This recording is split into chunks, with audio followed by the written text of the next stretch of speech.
시작하겠습니다. 함께해 주실 분들께서는 준비된 좌석에 착석을 완료해 주시기 바랍니다.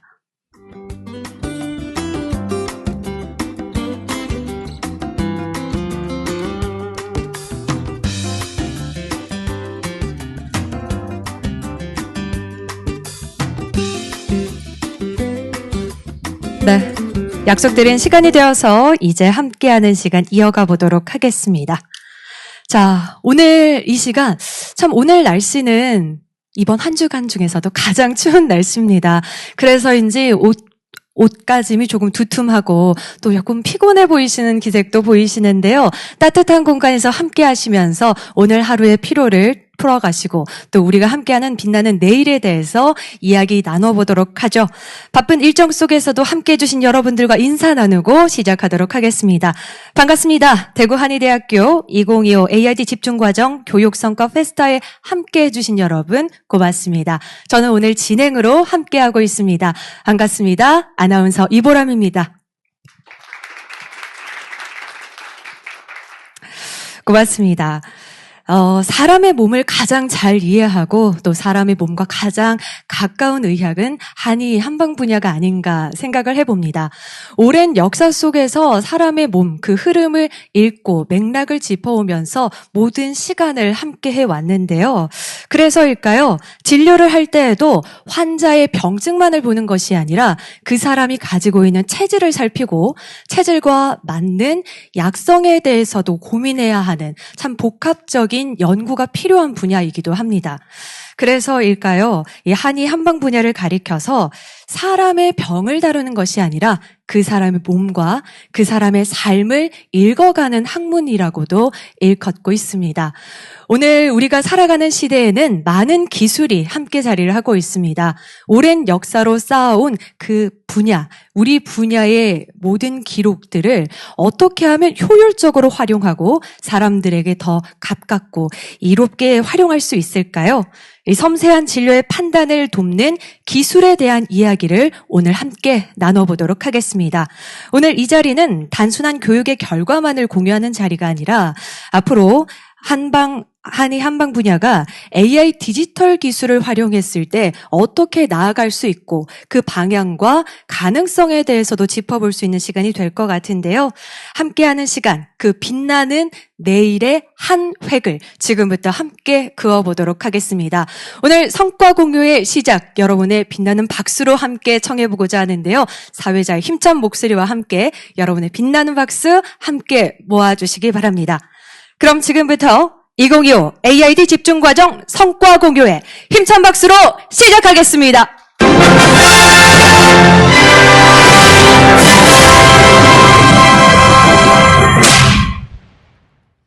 고맙습니다. AI로 쓰고 데이터로 입증하다. 오늘 이 자리에 함께해 주신 내빈들을 소개하는 것으로 순서 이어가 보도록 하겠습니다. 한 분 한 분 소개해 드릴 때마다 여러분 따뜻한 박수로 함께 인사 나눠주시면 감사하겠습니다. 먼저 소개드리겠습니다. 오늘 기조 강연을 맡아주셨는데요. 과학적인 데이터와 AI 기술을 어떻게 도입할 수 있을지 그 혁신을 이끌어주고 계시는 분입니다. 한국한의학진흥원 한의학 AI 사업단 김상진 단장님 힘찬 박수로 인사 나누겠습니다. 고맙습니다. 다음 모시겠습니다.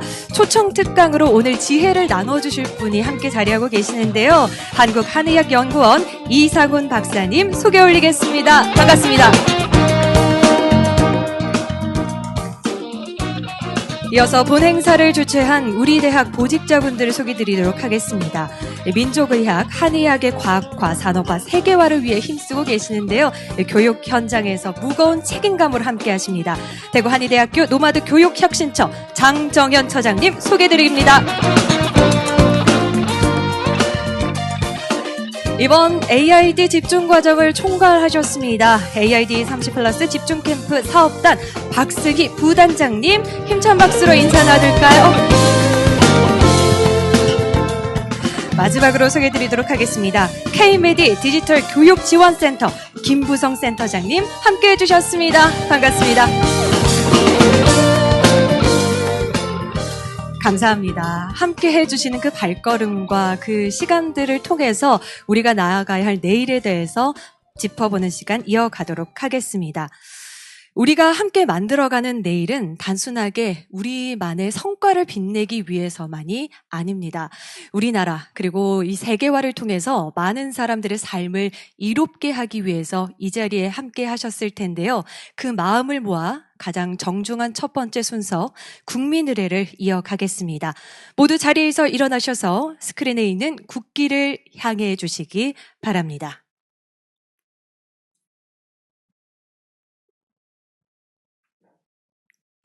국기에 대하여 경례.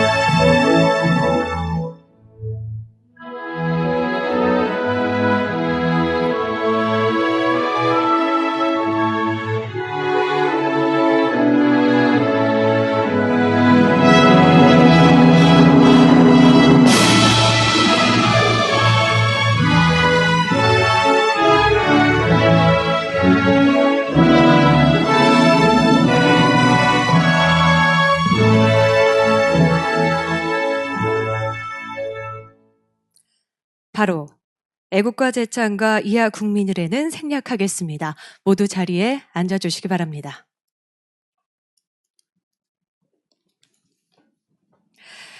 고맙습니다. 급변하고 있는 진료 환경, 이 의료 분야에서도 많은 기술과 또 활용이 돋보이고 있는 시대입니다. 우리가 쌓아온 한방 분야, 이 한의학 분야는 참 오랜 역사를 쌓아왔습니다.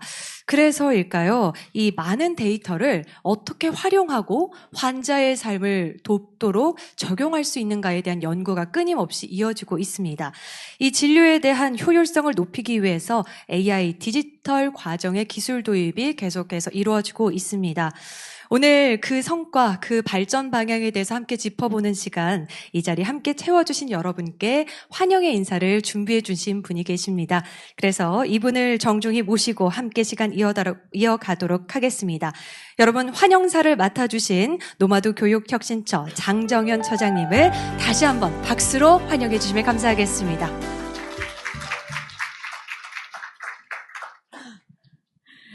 네, 안녕하십니까. 대구 한의대학교 AID 30 집중캠프 사업단장 장정연입니다. 희망찬 새해에 2025 AID 에듀페스타 성과 공유회를 이렇게 맞이하게 돼서 너무 영광스럽게 생각합니다. 바쁘신 일정 가운데도 참석해 주신 한국한의학진흥원 한의학 AI 사업단 김상진 단장님과 한국한의학연구원 이상훈 박사님께도 진심으로 감사의 말씀을 드립니다. 그리고 바쁜 학업과 업무의 고된 순간에도 AID 집중 과정을 성공적으로 이수하여서 효율적으로 오늘의 주인공이 되어주신 수강생 여러분들과 또한 도와주시는 교수님들에게도 매우 격려와 환영의 감사 인사를 드리겠습니다.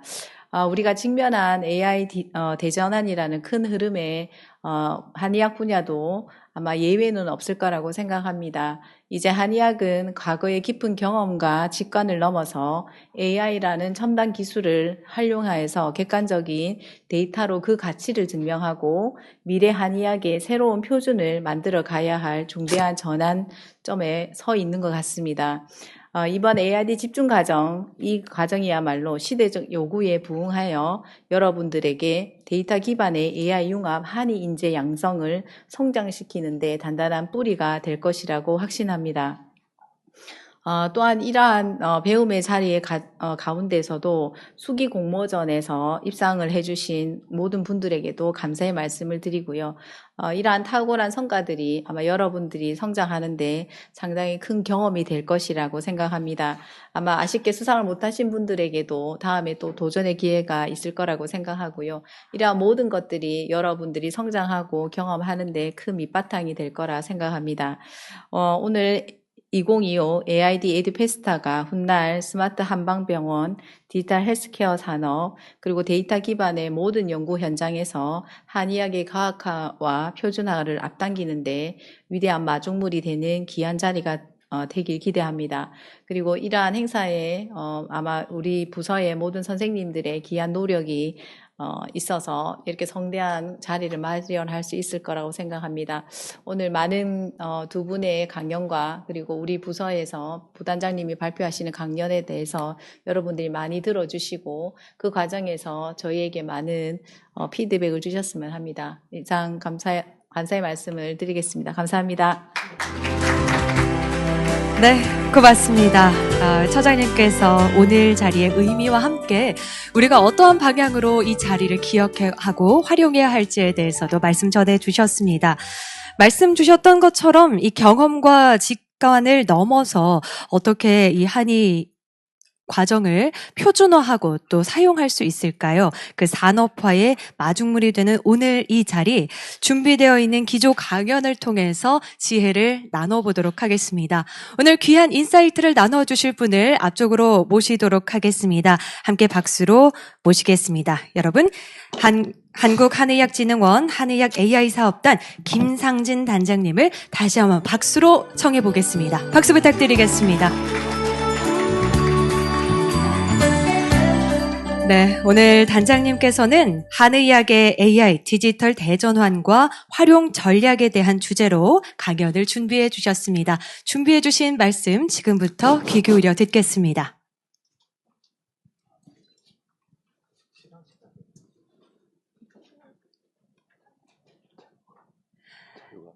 네, 말씀 자료를 화면을 통해서 함께 나누도록 하겠습니다. 다른 자료. 이거 아니야. 오늘 나누는 한의학의 AI 디지털 대전환 국가 과제이기도 합니다. 어떻게 해서 그 활용성을 높여갈 수 있을지 우리 단장님의 경험과 지혜를 통해서 미래를 나누어 보도록 하겠습니다. 예, 슬라이드를 좀 바꿔주세요. 요거는 다음 차례에 있으신 자료고요. 네, PPT 화면을 다시 한번 확인하고 강연 이어가도록 하겠습니다. 오늘 준비가 되어 있는 강연은 기조 강연과 이어서 초청 특강으로 순차적으로 모시도록 하겠습니다. 이번 순서, 단장님의 가장 첫 순서이죠. 네, 본 주제에 대해서 다시 한번 박수로 모시도록 하겠습니다. 박수 부탁드리겠습니다. 예, 안녕하십니까. 한국한의학진흥원 한의학 AI 사업단 김상진입니다. 굉장히 처음에 떨리네요. 먼저 이렇게 성과 공유에 초청해 주신 주최 측에 너무 먼저 감사를 드리고요. 이렇게 앞에 보시는 것처럼 오늘 제가 말씀드릴 주제는 한의학의 AI 디지털 대전환과 활용 전략입니다. 한의학이 인공지능과 디지털 대전환으로 국민 건강 증진에 어떻게 새로운 가치를 더할 수 있을지에 대해서 국가 한약에 대한 정책의 방향과 그리고 과제를 좀 함께 나누고요. 더불어서 우리 한국한의학진흥원에서 운영하고 있는 인공지능과 그리고 빅데이터 플랫폼에 대해서도 말씀을 좀 드리는 시간을 갖도록 하겠습니다. 발표 진행 순서는 배경 및 필요성에서부터 마지막 보건의료 체계와 연계까지 말씀을 좀 드리도록 하겠습니다. 먼저 우리가 왜 이제 지금 한약에서 AI 디지털 대전환과 그리고 이렇게 이제 인공지능을 활용해야 될 전략이 필요한지에 대해서 그 대내적인 환경을 좀 먼저 살펴보는 시간을 좀 갖도록 하겠습니다. 보시는 것처럼 글로벌 제약기업들은 신약 개발의 실질적인 가치를 증가시키기 위해서 인공지능 기술을 각 개발 단계에서 도입해서 신약 개발의 효율성을 획기적으로 향상을 시키고 있습니다. 인공지능 신약 개발 시장은 매년 고속 성장세를 보이고 있으며 상위 글로벌 제약사 모두가 인공지능을 적극적으로 활용을 하고 있습니다. 이는 단순한 기술적인 도입을 넘어서 신약 개발의 비용과 시간을 획기적으로 줄이는 실질적인 변화를 의미한다고 볼 수 있습니다.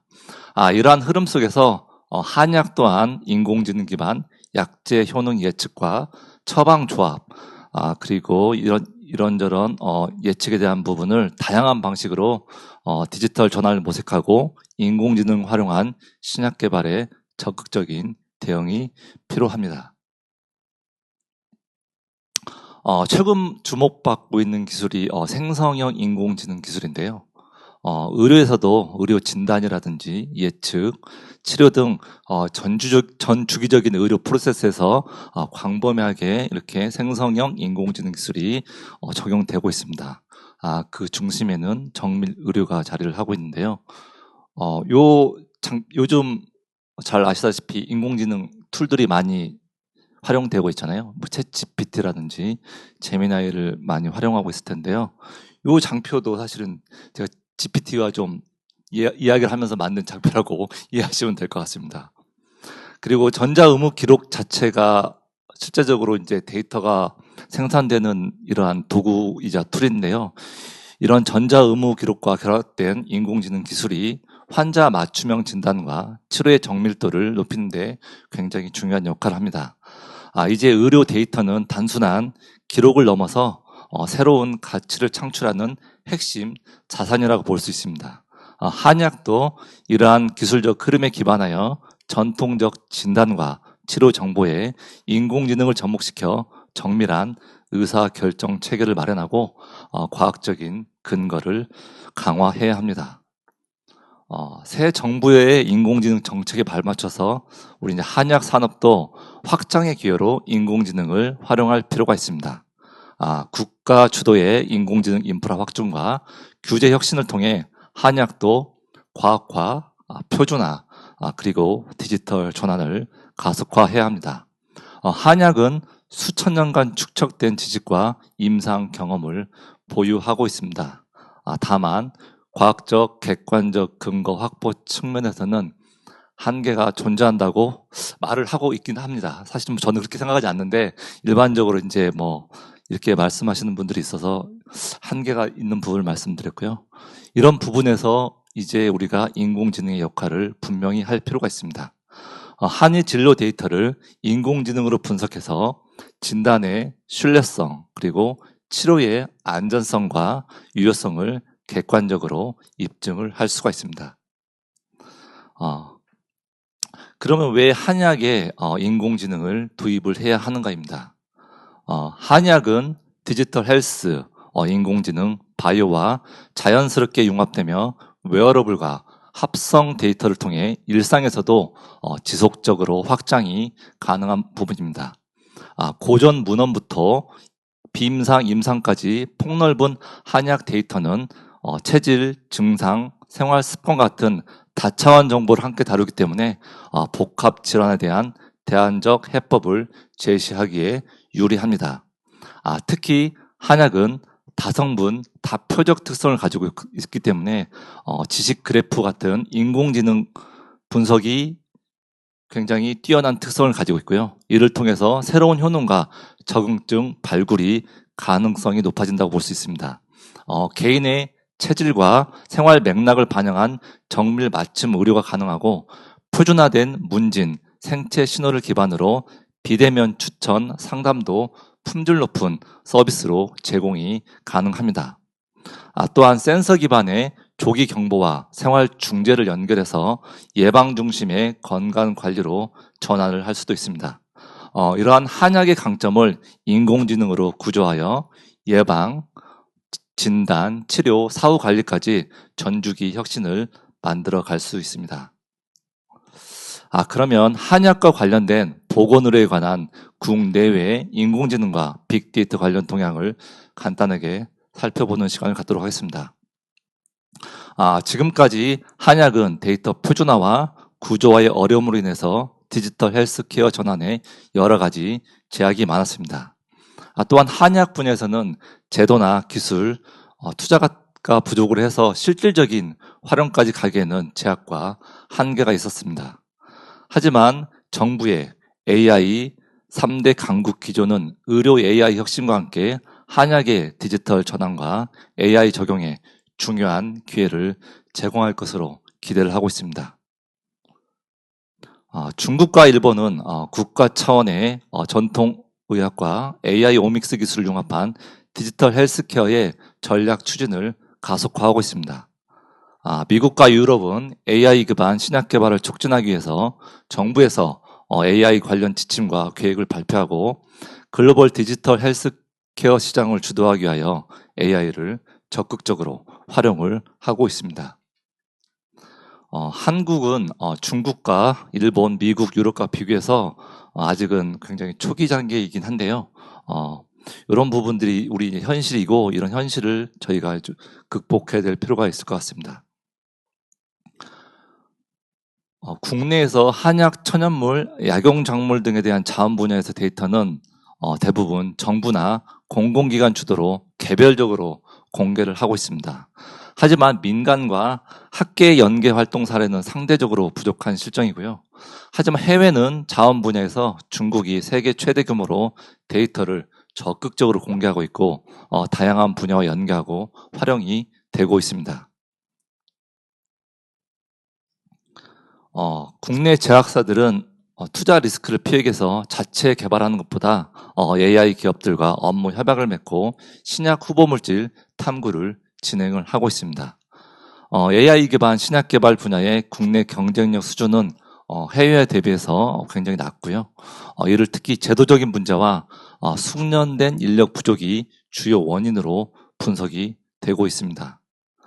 반면 해외 제약사들은 AI 모델을 적극적으로 활용하여 신약 개발, 임상 실험, 생산 등을 가속화하고 있습니다.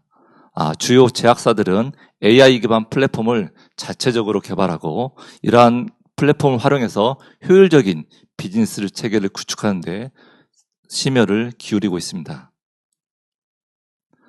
국내 1세대 AI 기업들은 주로 AI 기반의 질병 진단과 판독 보조 솔루션 비즈니스를 영위를 하고 있습니다.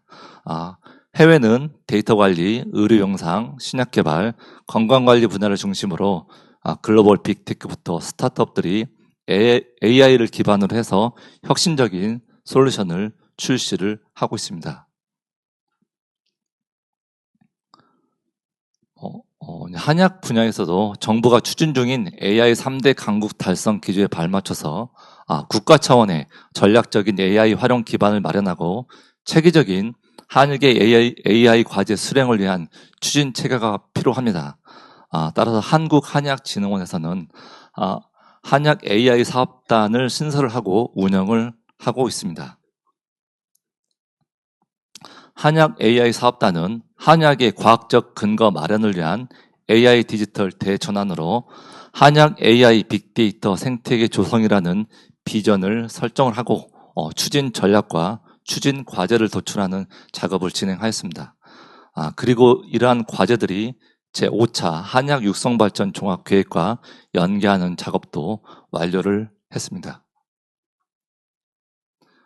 주요한 전략을 언급을 좀 하면은요, 임상 데이터를 확보를 위한 전략과 데이터 표준화 및 처리 기술 전략, 그리고 산업화 연계 전략과 더불어서 인프라 확대 전략들로 구성이 되어 있습니다. 전통적 한약을 디지털로 전환하고 AI 기술을 적용한 혁신으로 가기 위한 전략적 수단으로서 우리 진흥원에서는 국회에서 토론회도 개최함으로 해서 한약 AI 사업 추진을 위한 전략을 모색을 하였습니다. 잠깐 제5차 한약 육성 발전 종합계획을 살펴보면 크게 4대 목표와 10개의 전략으로 구성이 되어 있습니다. 두 번째 목표는 보시는 것처럼 한약 AI 디지털 대전환이라는 목표로 두 가지의 전략으로 구성이 되어 있습니다. 첫 번째 한약 AI 기반 전략으로는 한약 비임상 데이터 수집 활용 기반 마련, 한약 임상 데이터 표준화 활용 기반 마련, AI 인프라 확장 및 거버넌스 구축이라는 세 가지 과제가 있습니다. 두 번째 AI 융합 디지털 의료 제품 및 서비스 개발 전략으로는 국내외 시장 대응형 디지털 의료 제품 개발, 한의 디지털 통합 돌봄 서비스 기술 개발, 한의 융합기술 R&D 사업화 지원 체계 강화라는 세 가지 과제가 있습니다. 한약 비임상 데이터 수집 기반 마련에 관한 내용입니다. 그리고 한약 임상 데이터 표준화 활용 기반 마련에 관한 내용입니다. AI 인프라 확장 및 거버넌스 구축에 관한 내용입니다. 계속해서 AI 인프라 확장 및 거버넌스 구축에 관한 내용입니다. 그리고 국내외 시장 대응형 디지털 의료 제품 개발에 관한 내용입니다. 계속해서 국내외 시장 대응형 디지털 의료 제품 개발에 관한 내용입니다. 그리고 한의 디지털 통합 돌봄 서비스 기술 개발과 한의 융합기술 R&D 사업화 지원 체계 강화에 관한 내용입니다. 지금까지 소개한 제5차 한약 육성 발전 종합계획은 보건복지부 홈페이지에 공개가 되어 있습니다. 세부적인 내용은 자료집을 내려받아서 참고를 하시면 되겠습니다. 그러면 한약이 AI와 디지털 대전환으로 기대되는 효과입니다. 전통적 한약 데이터의 디지털 전환과 인공지능 활용은 한약에 대해서 과학적, 객관적 근거를 마련할 수 있습니다. 그리고 한약 AI 혁신 가속화는 한약 산업 경쟁력을 높이고 미래 성장 동력을 확보를 할 수 있습니다. 더불어서 한약 AI 빅데이터 활용 생태계 조성을 통해서 한약의 지속 가능한 의료 자원으로 위상이 정립이 될 수 있습니다. 또한 국민이 체감하는 한약 접근성과 서비스의 다양성을 확대함으로써 한약을 통한 의료 안전망을 강화를 할 수 있습니다. 그럼 지금부터는 한약에서 AI를 적용할 수 있는 사례를 몇 가지 소개해 드리겠습니다. 먼저 한약 네트워크 양약 분석을 통한 인공지능 기반 신약 개발입니다. 한약은 단일 성분, 단일 표적 중심의 전통적 접근을 넘어서 네트워크 수준에서 다중 성분, 다중 표적 관계를 해석함으로써 한약 기반의 신약 개발을 고도화할 수 있습니다. AI 기술을 적용하여 전통 처방과 한약의 성분 데이터를 통합하여 한약재, 질병, 상호작용을 분석하고 효능, 부작용 예측 알고리즘으로 질환별 맞춤 약재별의 도출이 가능합니다. 성분 간 상호작용과 다중 경로의 양립 패턴을 규명하며 후보 처방은 시뮬레이션을 검증을 하고 그리고 약물 재창출 가능성도 탐색을 할 수 있습니다. 이렇게 축적한 한약 네트워크 양약 분석 데이터베이스는 공공 데이터로서 개방을 통해 산학연과 공유되고 한약 산업과의 연계도 촉진을 할 수가 있습니다. 최종적으로는 국민에게는 AI 맞춤형 건강 처방을, 의료인에게는 과학적 진단, 처방, 근거를, 그리고 연구자에게는 신약 후보 발굴과 검증을 위한 통합 연구 환경을 제공을 할 수가 있습니다. 다음으로는 한약과 대화하는 AI 서비스 챗봇입니다. 인공지능 기반 한약 챗봇은 24시간 365일 언제나 어디서나 친절하고 정확한 개인 맞춤형 한약 지식정보 서비스입니다. 시나리오 기반의 정형화된 답변은 물론 대규모 언어 모델 기술을 활용하여 사용자의 복잡한 질문에도 유연하게 대응합니다. 그리고 레그 방식을 적용해서 답변과 관련된 정보에 관한 문서 자료도 다운로드 할 수 있습니다. 또한 인공지능이 처리하기 어려운 예외 질문에 대한 응답 로직을 갖추고 생성된 응답 로그를 다시 분석해서 지속적으로 데이터를 업데이트하는 그런 관리도 합니다. 결과적으로 일반 국민은 신뢰할 수 있는 한약 정보를 쉽고 빠르게 습득함으로써 한약에 대한 심리적, 물리적 접근성을 향상시킬 수 있습니다. 의료인은 실제 임상 현장에서 진료 보조 도구로 활용함으로써 진료의 질적 수준을 한 단계 높일 수 있습니다. 연구자는 방대한 한약 지식을 탐색하고 활용하는 데 드는 시간과 비용을 줄여 연구에 대한 효율성을 극대화할 수도 있습니다.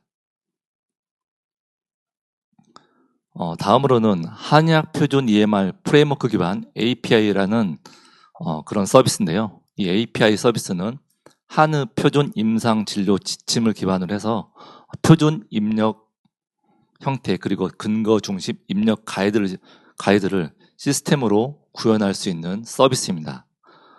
실제 의료 현장에서 발생하는 정보를 CPG를 기반으로 해서 SOAP식 입력 도구, 그리고 변증, 평가 도구 등을 외부 EMR 시스템에서 호출하고 연동할 수 있도록 설계된 REST 방식의 표준 인터페이스라고 할 수 있습니다.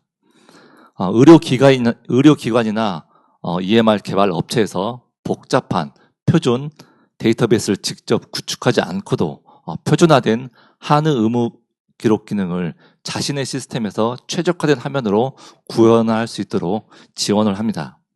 한의학 표준 EMR 프레임워크 기반 API 서비스는 국민에게는 일관된 양질의 의료 서비스를 제공하고 진료의 연속성을 보장을 할 수가 있습니다. 의료인에게는 진료 차트 작성의 정확성과 진료 정보 교류가 원활할 수 있도록 진료의 효율성을 높여줍니다.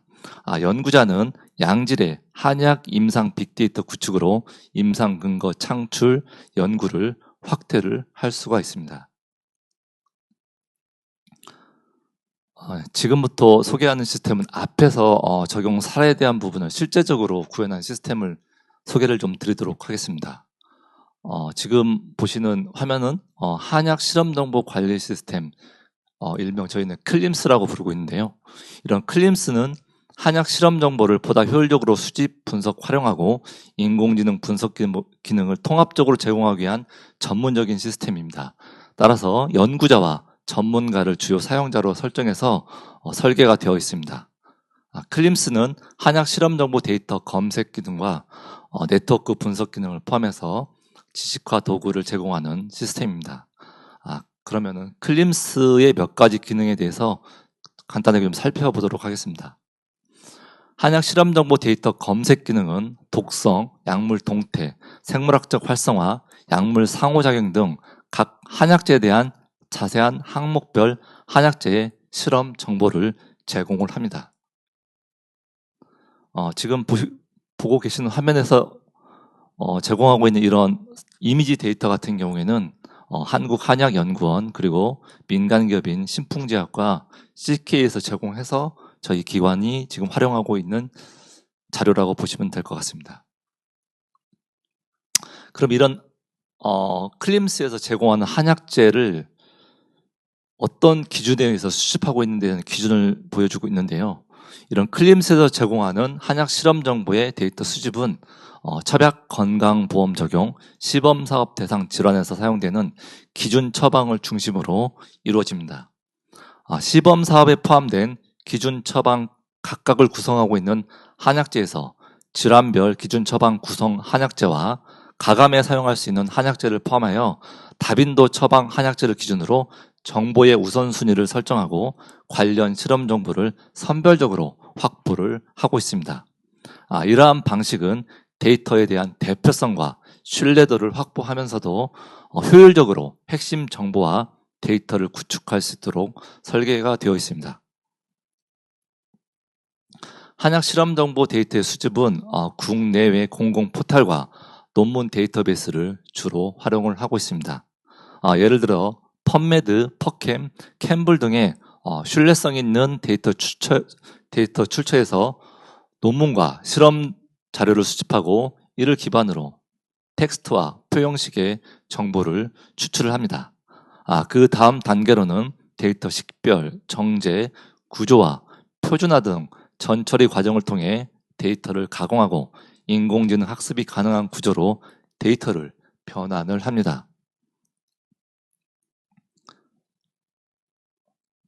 클림스의 한약 실험 정보 데이터 기능을 통해 검색된 각각의 데이터는 한국생명공학연구원의 천연물중앙은행이 보유한 데이터와 매핑이 될 경우에는 API 형태로 연계해서 검색 기능을 제공을 합니다. 한약 실험 정보 데이터 검색 기능은 천연물중앙은행의 소재 정보 페이지와 연계되어 보다 세밀한 데이터 검색도 가능히 합니다. 한약재 질병 네트워크 탐색 기능은 개별 한약재, 표적 단백질, 생물학적 기능, 질병 사이의 연관 관계를 탐색을 합니다. 그리고 한약재 질병 네트워크 시각화 기능은 특정 한약재와 질병 사이의 양리 네트워크 연결망을 분석을 합니다. 유전자 집합 기능 분석에서는 특정 유전자 집합에 대해 생물학적 경로, 유전자 온톨로지 등 기능적 분석을 수행하고 이러한 결과들을 실제적인 논문 등에서 직접 활용이 가능하도록 서비스를 제공을 하고 있습니다. 한약재 질병 상관 분석 기능에서는 한약처럼 여러 성분이 복합적으로 작용하는 다중성분, 다중표적 구조로 분석하는 최적화된 방식이라고 알려져 있는 랜덤워크 기반의 분석 알고리즘으로 한약재와 질병 사이의 상관도를 통계적으로 분석을 합니다. 참고로 이렇게 만들어진 클림스의 서비스 같은 경우에는 한국한약연구원, 서울대학교 병원, 한국생명공학연구원 등에서 근무하시는 연구자분들과 그리고 카이스트 바이오학과, 원광대학교 한과대학에서 재학 중인 학생들이 사용자 테스트에 참여를 해주셨습니다. 이런 클림스는 앞에서 언급한 제5차 한약 육성 발전 종합 계획에도 반영이 되어 있는데요. 한약재 성분, 질병 유전체 등 방대하고 복잡한 한약 관련 정보의 과학적 활용 기반을 마련하기 위해 계속 고도화하고 발전시킬 계획입니다. 현재 클림스는 주로 펀메드, 퍼캠, 캠블 등에서 제공하는 비임상 데이터를 기반으로 운영이 되고 있습니다. 하지만 향후에는 비임상 데이터는 물론이고 임상 데이터와 한약재 안전사용 정보 데이터를 하나로 묶는 융합 확장을 진행을 할 계획을 하고 있습니다. 다음으로 소개할 AI 서비스는 한약 특화 챗봇입니다. 시범 구축해서 서비스하고 있는 한약 특화의 챗봇의 이름을 저희는 맥챗이라고 지었습니다. 학습 대상은 한약진흥원에 생산한 문서입니다. 맥챗은 한인 포털 사이트의 우측 하단에 챗봇 아이콘으로 배치가 되어 있습니다. 사용자가 이 아이콘을 클릭하면 챗봇 실행창이 열리고 대답을 하게 되어 있습니다. 사실 챗봇의 기능은 굉장히 단순합니다. 질문을 하면 답변을 하게 되어 있는데요. 챗봇을 보시면 처음에는 사이트 바로가기 버튼 형태로 제공이 되어 있고요. 이 퀵 메뉴를 통해서 한국한의학진흥원에서 서비스하고 있는 정보 시스템에 접근할 수 있는 바로가기를 지원을 합니다. 챗봇에서 제공하는 답변 방식은 크게 두 가지입니다.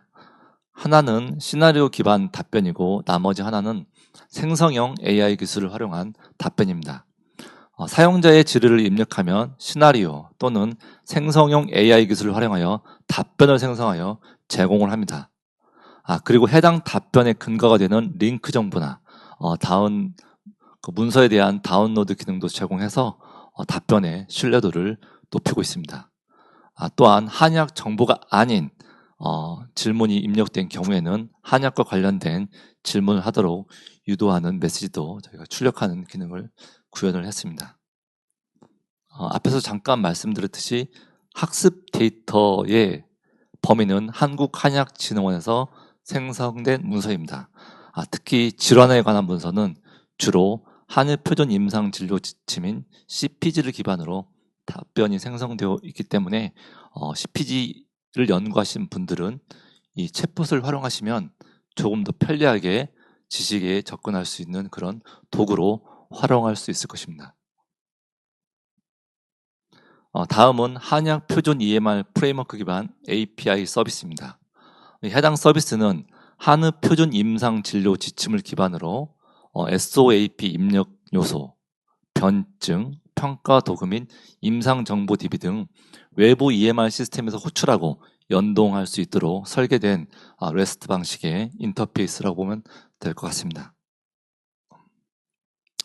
한약 표준 임상정보 API를 통해 개통 문진에서 사진, 정신상태 평가 등 모두 16가지의 항목으로 서비스가 제공이 되고 있습니다.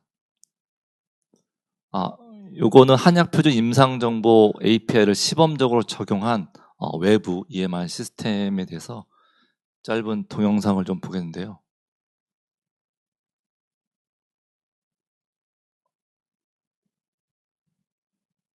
지금 저희가 현재 만들어진 표준 임상정보 API를 적용한 하나는 한방병원이고요. 대학병원이고, 하나는 지금 한의원에 제공하는 차트 업체에서 우리 API를 활용해서 이렇게 적용한 사례라고 보시면 될 것 같습니다. 그래서 대형 병원에서나 아니면은 한의원급에서 제공하는 저희 일반적으로 한의원에서 제공하는 차트 업체들 한 7개 정도가 되는데요. 그 차트 업체 중에서 2군데가 시범적으로 API 서비스를 이렇게 한번 테스트를 해봤고요.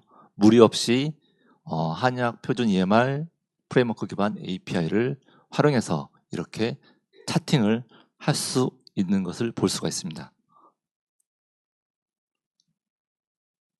다음은 우리 한국한약진흥원에서도 22년부터 매년 정기적으로 한약물의 효능과 기전 규명을 위한 네트워크 양량 및 최신 분석 방식의 교육을 진행을 하고 있습니다. 혹시 여기 참여하신 분들이 계실지 모르겠는데요. 주로 파이썬을 활용한 한약 네트워크 양력 분석 실습 교육으로 한약, 인공지능, 빅데이터에 관심 있는 누구나 선착순으로 저희가 모집해서 교육을 진행을 하고 있는데요.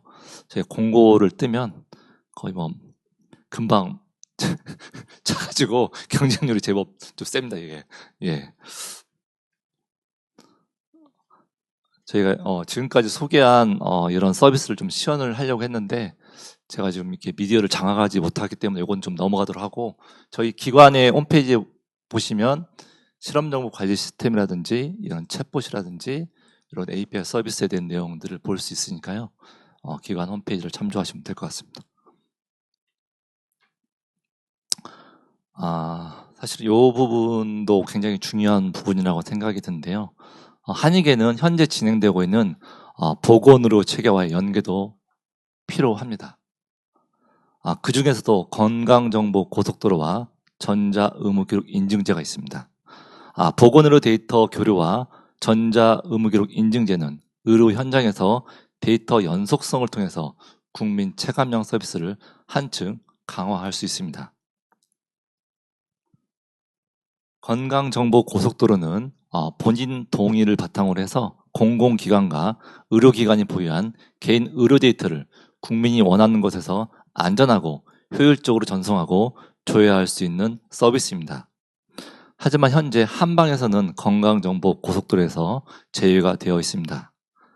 보시는 것처럼 교류 항목은 의료기관 정보, 진료 정보, 진단 내역 등을 중심으로 정보가 교류될 수 있도록 설계되어 있으며 보건의료 체계 전반과의 연계를 지향을 하고 있습니다. 특히 한의과 진료 기록 연계에 대해서는 의과 동일한 전자의무기록 저장소에 구현이 가능하기 때문에 단기간 안에 연계가 가능할 것으로 좀 보이는데요. 실제적으로 양한방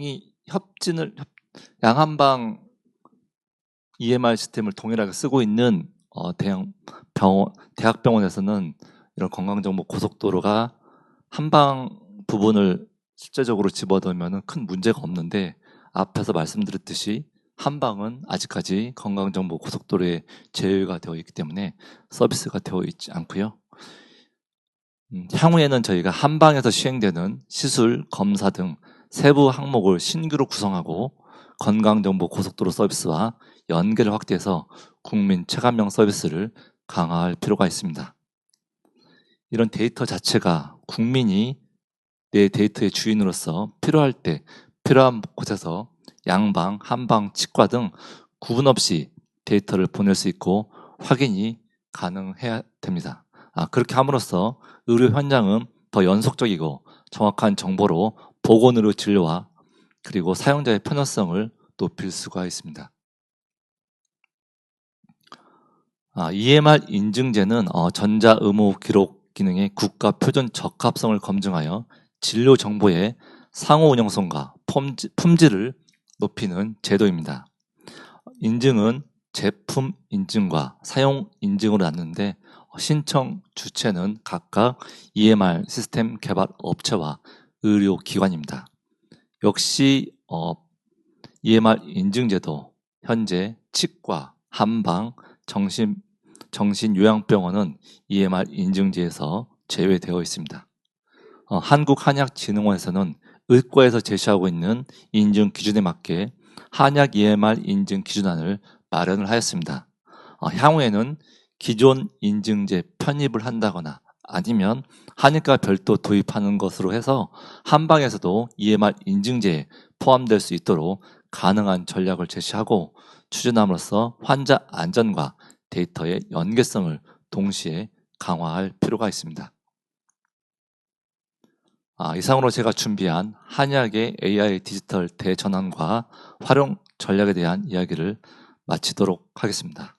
오늘의 주제가 디지털 대전환과 그리고 AI 시대의 한약이 인공지능과 함께하는 길에서 새로운 혁신과 출발점이 되기를 기대를 해보겠습니다. 귀한 시간 내어 경청해 주신 여러분께 감사드립니다. 감사합니다. 네, 고맙습니다. 우리 단장님의 강연에 이어서 질의응답 시간도 저희가 나눠볼까 하는데요. 혹시 강연 중에 전달받으셨던 내용과 혹은 이외에도 궁금한 점이 있다면 인사이트를 나눠보는 시간 가지면 좋을 것 같습니다. 질문을 주실 분께서는 자리에서 손을 들고 의사표시를 해주시면 저희가 마이크를 전달 드리도록 하겠습니다. 말씀 주실 분이 현장에 계실까요?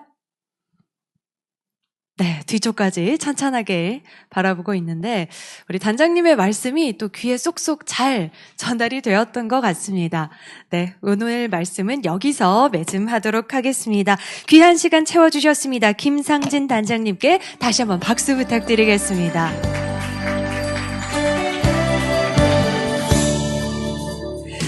고맙습니다. 의료 현장에서 필요한 기술, 그 기술을 보다 표준화시킬 수 있는 방향에 대해서 연구하고 있습니다.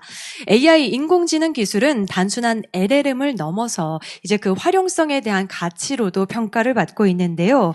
의료 안전망 구축, EMR부터 시작해서 이 비정형 데이터를 분석하는 기술까지 앞으로 진료 서비스의 효율성을 높이고 연구 효과까지 높일 수 있는 방향을 이어가고 있는 시간입니다. 귀한 말씀 함께 나누었고요. 국가의 정책에 대해서도 정리해 주셨습니다. 고맙습니다. 자, 이제 저희가 잠시 쉬어가는 시간과 함께 여러분께 미소를 선물해 드리는 시간을 준비했습니다. 바로 작은 이벤트인데요. 조금 전 강연을 맡아주셨던 단장님께서 여러분을 위한 선물 추첨을 직접 진행해 주시겠습니다. 여러분 박수로 함께 다시 한번 모셔보겠습니다. 네. 객석 곳곳에서 선물 추첨이라는 단어가 들리자마자 미소가 번지는 분들 보이셨습니다. 여러분의 미소를 오늘 행사가 끝날 때까지 유지해 주실 것을 약속해 주시면서 오늘 선물 추첨 첫 번째 순서 진행하도록 하겠습니다. 자, 첫 번째 선물 추첨 신세계 상품권 3만 원권. 네, 신세계 상품권 바로 길 건너면 있죠? 네, 상품권 3만 원권. 몇 분을 뽑아볼까요? 2분을 지금 추첨을 해주실 텐데요. 단장님께서 이미 추첨을 완료를 하셨습니다. 그래서 조금 더 중앙으로 모시겠습니다. 자, 번호가 아니라 여러분 제가 아까 시작하기 전에 명찰을 꼭 폐용해 주셔라 라는 당부의 말씀드렸는데요. 명찰 다 착용하고 계시죠?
있습니다. 또 나야라고 말씀을 주셨는데 이번에는 또 다른 행운의 주인공을 앞쪽으로 모실 수 있겠습니다. 자, 여러분 박수로 함께 수여하겠습니다. 네, 중앙 카메라 봐주시고요. 손 한번 흔들어 주시죠. 고맙습니다. 고맙습니다. 두 분을 다시 정중하게 좌석으로 모시도록 하겠습니다. 야, 이 선물이라는 단어가 주는 그 글자의 힘이 참 큰 것 같습니다. 듣자마자 입꼬리가 하늘을 향해서 상승하고 또 내가 선물을 받지 않아도 누군가 받는 모습을 보면서 함께 기뻐하는 이 시간이 참 크리스마스 같기도 하고 연말을 끝내고 새로운 한 해를 출발하는 1월 가장 행복한 웃음으로 가득 채울 수 있어서 너무나 좋습니다. 자, 선물 추첨 두 분만 선정이 됐었는데 계속해서 이어진다는 점, 모든 강연 이후에는 행운권 추첨이 계속해서 이어지도록 하겠습니다. 그러니까 여러분 지치지 마시고요. 너무 학구열에 불타올라서 너무 집중해서 미소를 잃지 마시길 당부의 말씀을 드리면서 이어지는 두 번째 강연까지 함께 이어가도록 하겠습니다. 우리가 함께하는 이 시간은 AI를 어떻게 현장에서 활용할 수 있을까, 그에 대한 이야기가 준비가 되어 있습니다. 데이터 구조화를 넘어서 의사결정 체계까지 근본적인 이 대전환의 시기로 접어들었습니다. 이 시대를 살아가는 우리를 위한 또 하나의 전략과 과제를 나눠주실 분을 앞쪽 무대로 모시도록 하겠습니다. 여러분 박수로 함께해 주시죠. 한국한의학연구원 이상훈 박사님을 모시겠습니다. 박수 부탁드립니다. 네, 박사님께서는 AI 시대 한의학 디지털 전환 전략과 과제를 주제로 말씀 전해 주시겠습니다. 네, 반갑습니다. 소개받은 한국한의학연구원 이상훈입니다. 저는 이 행사가 이렇게 큰 행사일 줄 몰랐어요. 그래서 와가지고 굉장히 놀랐는데, 그리고 또 와서 보고 그 다음에 여러분이 배웠다는 무크 프로그램을 봤습니다. 굉장히 많은 걸 공부하셨더라고요. 그래서 강의 내용을 어떻게 해야 하나 고민하다가 급히 조금 몇 장을 추가했는데 좀 도움이 되셨으면 좋겠습니다. 저는 한국한의학연구원에 근무하고 있고요. 아까 보셨던 것처럼 한의학 데이터부라고 하는 곳에 있습니다. 그리고 동시에 ISO TC249라고 하는 곳이 있습니다. 국제표준을 개발하는 곳인데요. 여기에서 이제 한의 의료기기와 관련된 표준을 개발을 하고 있고요. 이제 제가 전문가로 개발했던 표준이 현재 6개가 발표가 되어 있고, 올해 아마 이제 경혈전자약이라고 하는, 여러분들이 이제 침을 놓는 대신에 전자약 도구를 이용해서 침을 놓는 방법에 대한 표준이 발간이 될 예정입니다. 그래서 제가 하고 있는 연구들은 여러분들이 이제 AI를 개발을 하기 위해서는 한의학이 디지털로 전환이 되어야 합니다. 그리고 정량적 데이터 인프라가 구축이 되어야 하는데요. 사실은 의도하고 했던 거는 아니고 당연히 이래야 한다라고 생각을 하고 일하다 보니까 이렇게 됐습니다. 그래서 하고 있는 것들은 이제 측정 도구나 방법들의 표준화를 하고 있습니다. 그리고 이제 정보 표준화 및 시스템 구축을 하고 있는데요. 측정 도구 방법 표준화 부분에서는 이제 측정량을 표준화하고 있습니다. 이 측정량을 표준화한다라고 하는 건 뭐냐면, 여러분들이 맥진을 한다라고 했을 때 그것을 측정하는 실제 수치는 예를 들면 맥박수일 수도 있고, 손끝을 밀어 올리는 힘일 수도 있고, 주파수 대역일 수도 있고, 여러 가지 것들이 있습니다. 그래서 실질적인 물리량을 표준화하는 거고요. 두 번째, 영향량이라고 하는 게 있습니다. 그 영향량은 그 물리량에 영향을 주는 다른 요소들입니다. 그래서 이 다른 요소들을 우리가 통제하지 못하면 사실은 그 데이터가 쓸모없는 데이터가 됩니다. 극단적으로 얘기해서 우리가 길이를 측정하고 싶은데, 혹은 온도를 측정하고 싶은데 적외선 체열기를 썼어요. 적외선 체온 진단기를 썼어요. 적외선은 습도에 굉장히 민감하거든요. 흡수율이 굉장히 높습니다. 그러면은 이제 피부에 물이 묻어 있는 상태에서 측정을 하게 되면 당연히 말도 안 되는 데이터가 나오거든요. 그러면은 우리가 측정하고자 하는 변수, 그 측정에 영향을 주는 변수, 예를 들면 혈압을 재고자 할 때는 왜 혈압을 잴 때 말을 하지 말라고 하는가? 왜 앉아서 하라고 하는가? 왜 팔은 적당한 높이로 하라고 하는가? 팔꿈치는 왜 벌리라고 하는가? 라고 하는 것들을 무작정 쓰는 게 아니라 그것이 왜 그래야만 하는지, 왜 어떤 영향력을 주기 때문인지를 이해를 해야 한의학의 생체 지표도 똑같이 정량화할 수 있고 영향량을 통제할 수 있습니다. 이제 이런 부분에 대한 거, 그다음에 이제 용어 표준화, 그 다음에 정보 수집 및 공유 시스템, 아까 그 단장님께서도 말씀 주셨는데, 이제 이런 부분들을 연구를 하고 있고요. 또 하나가 여러분들이 하고 있는 한의 임상시술의 정량화 및 현대화입니다. 예를 들면 여러분들이 사용하고 있는 뜸 같은 게 있어요. 그러면 그 뜸이, 여기 밑에 그림이 얼핏, 여긴 없네요. 죄송합니다. 그 뜸을 생각을 했을 때 그 뜸에 현재 사용되고 있는 뜸들의 이제 열량을 스탠다드 데비에이션을 보잖아요. 굉장히 심해요. 그 얘기는 무슨 얘기냐면 내가 아스피린을 줬는데 그 아스피린이 오늘 준 아스피린은 60mg이고 내일 준 아스피린은 130mg이라는 거예요. 그러면 하루 3번 아스피린을 드세요라고 했는데 내가 준 아스피린의 용량이 들쭉날쭉이에요. 말도 안 되는 거죠. 마찬가지인 거예요. 여러분들이 사용하고 있는 도구가 표준화가 되어야 하고 여러분들이 침을 놓는다라고 했을 때 침을 합곡에 놨어요 그랬는데 합곡으로 들어간 침이 최종적으로 침첨이 자극하고 있는 방향이 어디냐, 어느 깊이냐, 어느 쪽이냐라고 하는 것이 통일되지 않으면 침치료 효과에 대한 연구의 빅데이터가 사실 의미가 없어집니다. 그래서 이런 것들을 어떻게 표준화할 것인가를 하기 위해서 이제 침시술용 초음파도 만들었었고요. 제가 침시술용 초음파를 만든 이유가 여러 가지가 있지만 그중에 가장 큰 이유는 우리가 정말로 무엇을 자극하고 있는가라고 하는 것이 영상 데이터로 남아야 한다라고 하는 겁니다. 그래서 이제 침시술용 초음파와 그와 관련된 책을 발간을 했었고요. 또 이제 이거는 제가 이제 냈던 논문이 이제 보도자료로 나갔던 건데 우리가 기가 부족하다라고 말을 하고 있어요. 근데 그 기가 정말로 측정할 수 있는 변수가 아니면 사실은 의미가 없어집니다. 왜냐하면 기가 부족해서 보조인기탕을 줬더니 좋아졌어요는 말이에요. 그럼 실제로는 어떤 측정량이 얼마일 때가 임계점이어서 그 임계점 이하일 때 어떤 약재에 어떤 성분이 들어갔을 때 혹은 어떤 한약재가 어떤 성분의 조합이 들어갔을 때 앞서 측정했던 데이터가 얼마 이상으로 어떻게 바뀌었다라고 하는 걸 객관적으로 측정할 수 있어야 하거든요. 그러면 그 객관적으로 측정할 수 있는 변수를 무엇으로 정의할 것인가라고 하기 위해서 이제 했던 연구인데 우리가 사용하는 한약재 중에 기를 보호한다는 한약재와 그 나머지 한약재들을 비교했을 때 기를 보호하는 한약재들이 유난히 더 많이 타겟하는 생물학적 패스웨이가 에너지 메타볼리즘입니다. 그러면 우리가 에너지 메타볼리즘 패스웨이의 손상의 정도를 평가할 수 있으면 당신이 기가 부족한데 그 중에서도 에너지 대사 경로 중에 어떤 경로에 어느 정도의 활성이 떨어져 있다. 그래서 내가 그 중에도 당신이 보이고 있는 증상은 인삼과 관련된 증상이 많은데 라고 해서 줬더니 정말로 그 증상이 좋아져야 돼요. 그렇지 않으면 이게 우리가 사실 나중에 AI를 만들 수 없습니다. 부항도 마찬가지인데요. 제가 이제 했던 연구는 이 부항을 시술하는 과정에서 혈류량의 변화가 얼마나 일어나는지를 봤던 것들이고요. 이런 것들이 다 모여서 사실은 이제 AI 한의사 개발에 다 이제 들어가고 있다고 보시면 됩니다. 그래서 앞서서도 말씀을 드렸지만 실제로 AI를 만들기 위해서 우리가 해야 하는 것이 이제 한의학의 디지털 전환입니다. 디지털 트랜스포메이션인데 이 디지털 트랜스포메이션에 크게는 3단계가 있고 작게는 5단계가 있어요. 그 크게 보는 3단계 중에 첫 번째가 디지타이제이션입니다. 디지타이제이션 간단히 우리말로 얘기하면 수치화예요.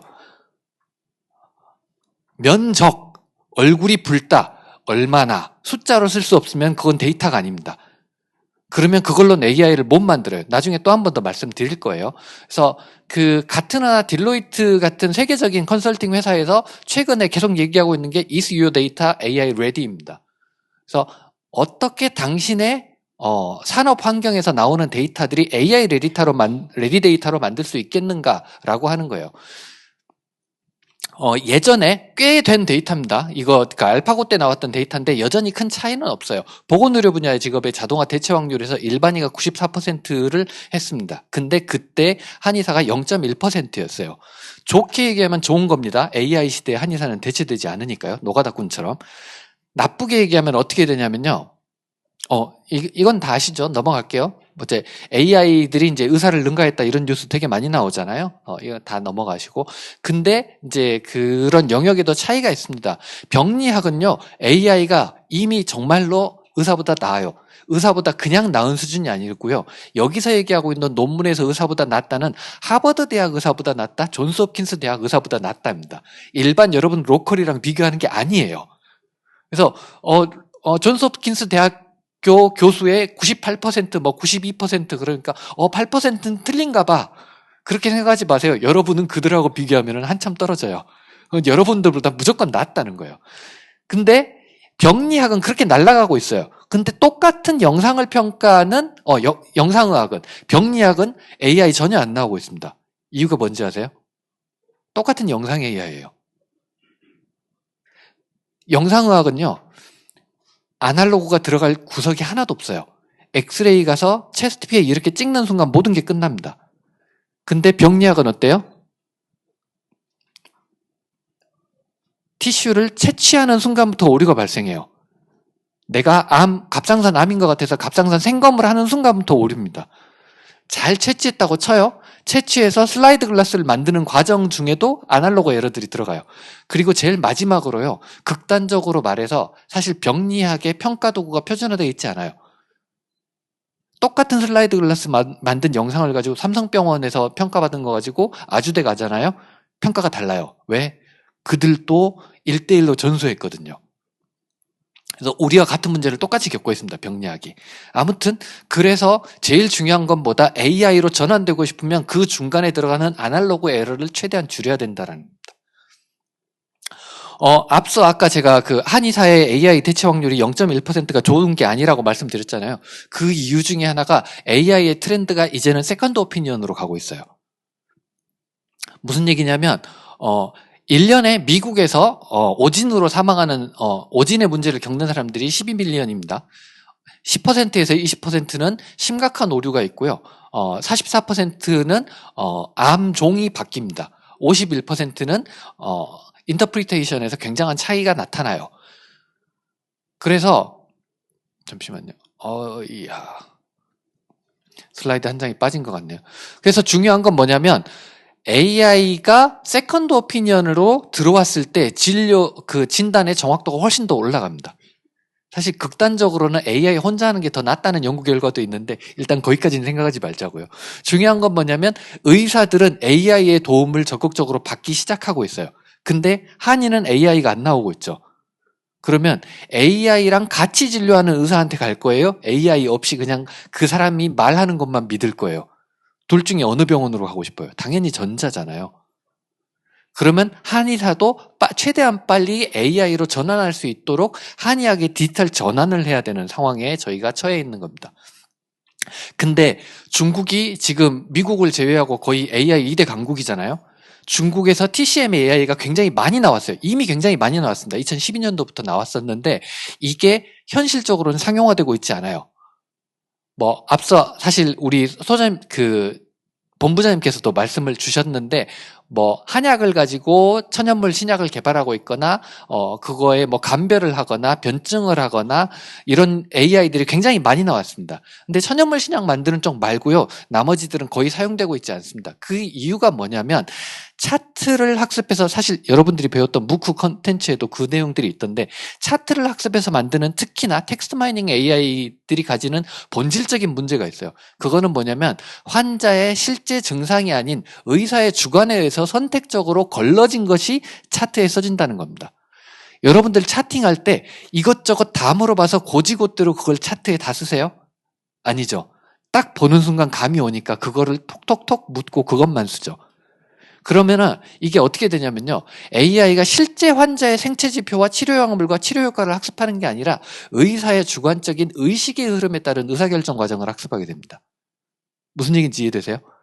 그래서 AI가 정말 많은 차트를 학습하잖아요. 그러면 이 사람 차트, 저 사람 차트, 저 사람 차트를 하게 되면 각 차트들의 베리에이션, 각 의사들의 베리에이션은 사라지고 공통점만 남아요. 그 공통점이 남은 게 뭐일 것 같아요? 교과서입니다. 그럴 바에는 뭐하러 AI를 만들겠어요? 그러겠죠? 그냥 엑스퍼트 시스템 만드는 게 빠르고 효율적이고 훨씬 더 좋습니다. 그래서 아까 말씀드렸던 엑스레이 사례가 중요한 거예요. 엑스레이는 뭐냐면요, 엑스레이를 찍는 사람이 미리 선입견을 가지고 엑스레이를 찍지 않아요. 그냥 찍습니다. 그리고 찍혀져서 나온 결과를 가지고 판단을 해요. 자, 우리가 근데 진료 환경에서 그게 돼요? 사실 굉장히 어렵죠. 그러면은 어떻게 우리의 진료를 편안하게 만들어주고 내가 에너지를 최소한으로 쓰면서 최대한의 데이터를 만들 수 있는지에 대한 시스템이 필요한 거고요. 그때 우리가 환자의 차트를 수집할 때 우리의 편견이 최대한 덜 들어가는 시스템이 만들어져야 되고 거기에서 우리의 주관적인 정성적인 평가가 안 들어가줘야 돼요. 그래서 이제 당신의 데이터가 AI 레디 데이터냐라고 하는 것이 아까 굉장히 중요하다라고 했잖아요. 그럼 AI 레디 데이터가 뭐냐라고 했을 때 3C를 얘기합니다. 첫 번째는 클리어 리니지, 게임 리니지랑 같은 단어인데 클리어 리니지 앤 밸리데이션이에요. 이건 뭐냐면 당신이 측정한 데이터가 정말 정확히 잘 측정된 데이터냐는 거예요. 여기서 제일 많이 걸리는 게 뭐냐면 한의원들이 나 변증 설문지 써가지고 10만 건의 데이터를 갖고 있어요 라고 했을 때 그 변증 설문지를 본인이 만든 거잖아요. 아무 쓸모가 없어요. 왜?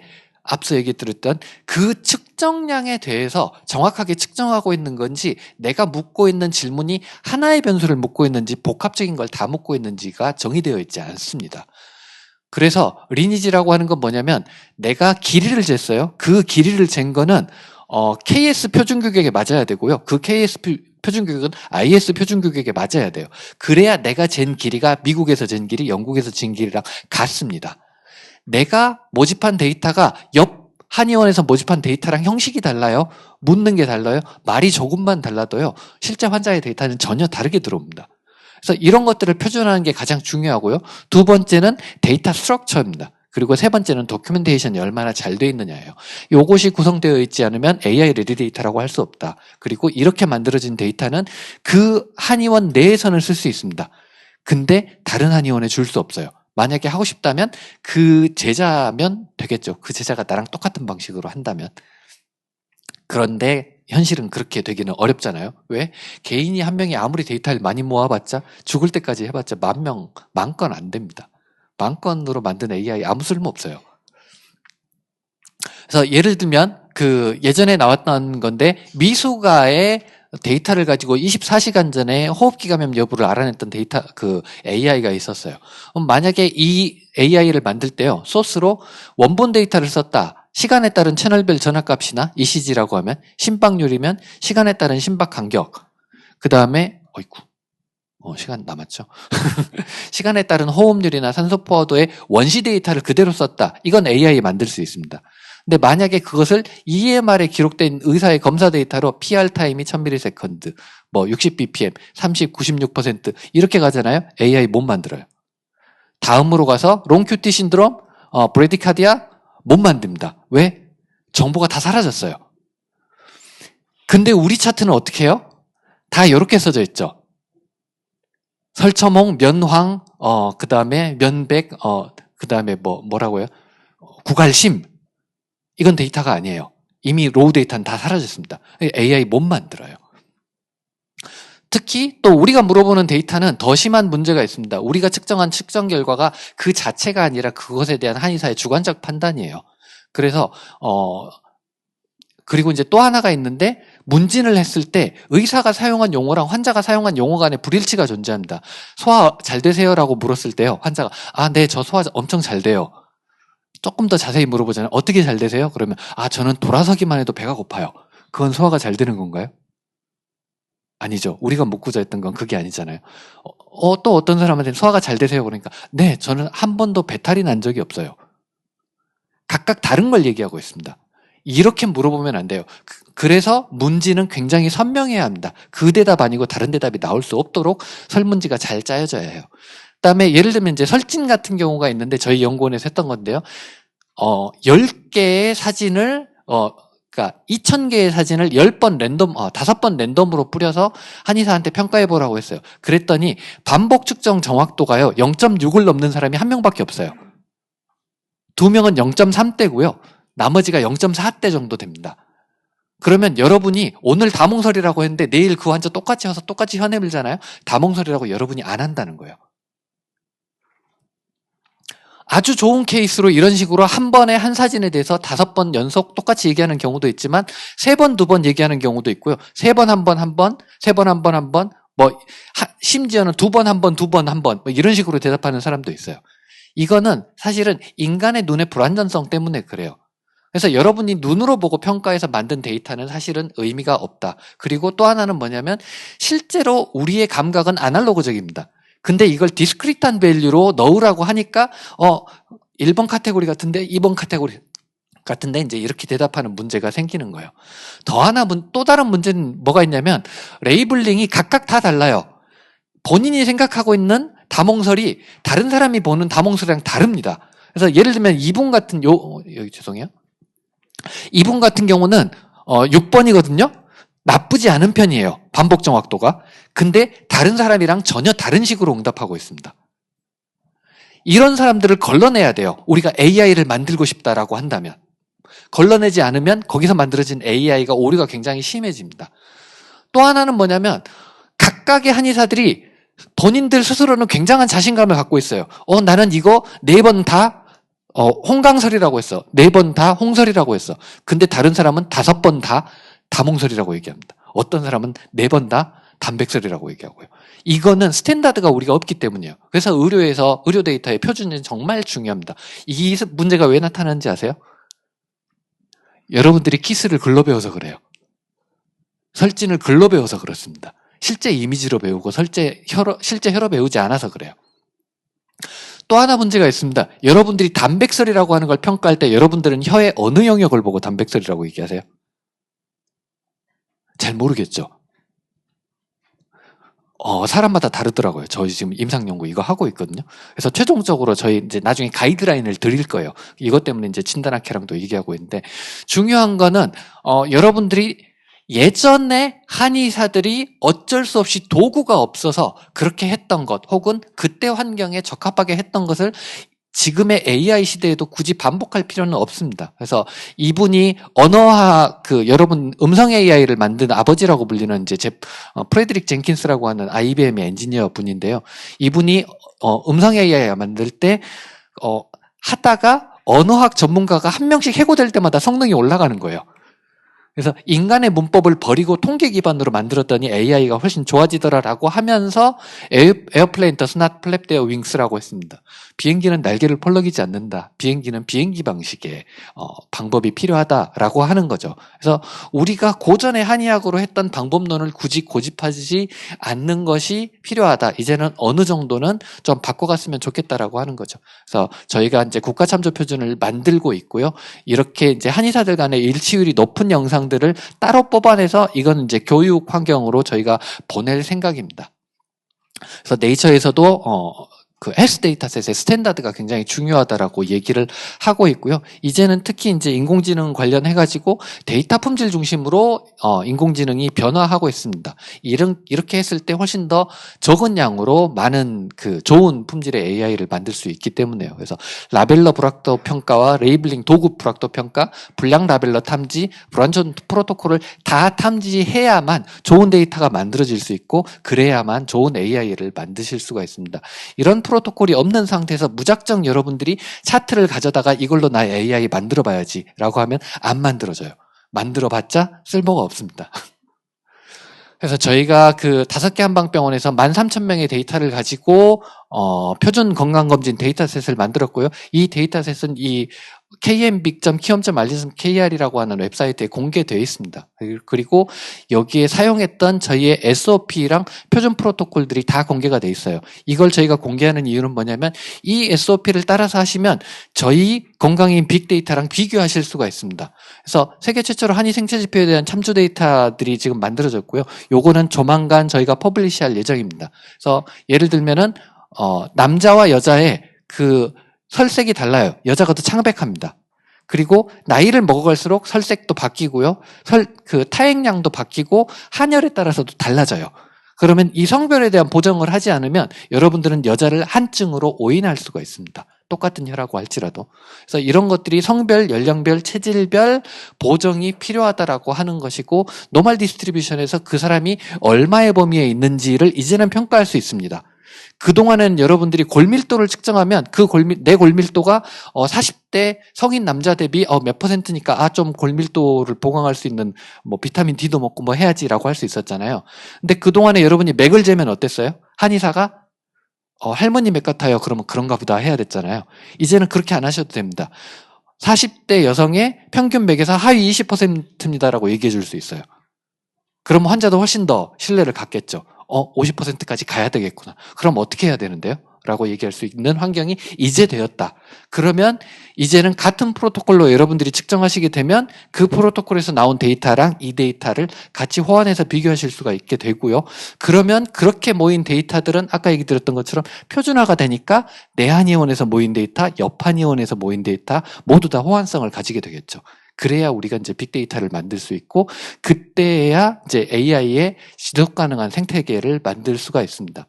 그래서 한이 AI를 만들기 위해서는 편견 없이 수집된 양질의 데이터가 필요하고요. 치료 전후의 진단 결과에 대한 치료 기록이 필요합니다. 그리고 진단 항목에 대한 표준 물리량이 필요해요. 예를 들면 구취가 심하다라고 했을 때 황화수소 농도로 바꿔야 합니다. 그리고 그 해당 물리량을 측정하기 위한 진단기기가 필요하고요.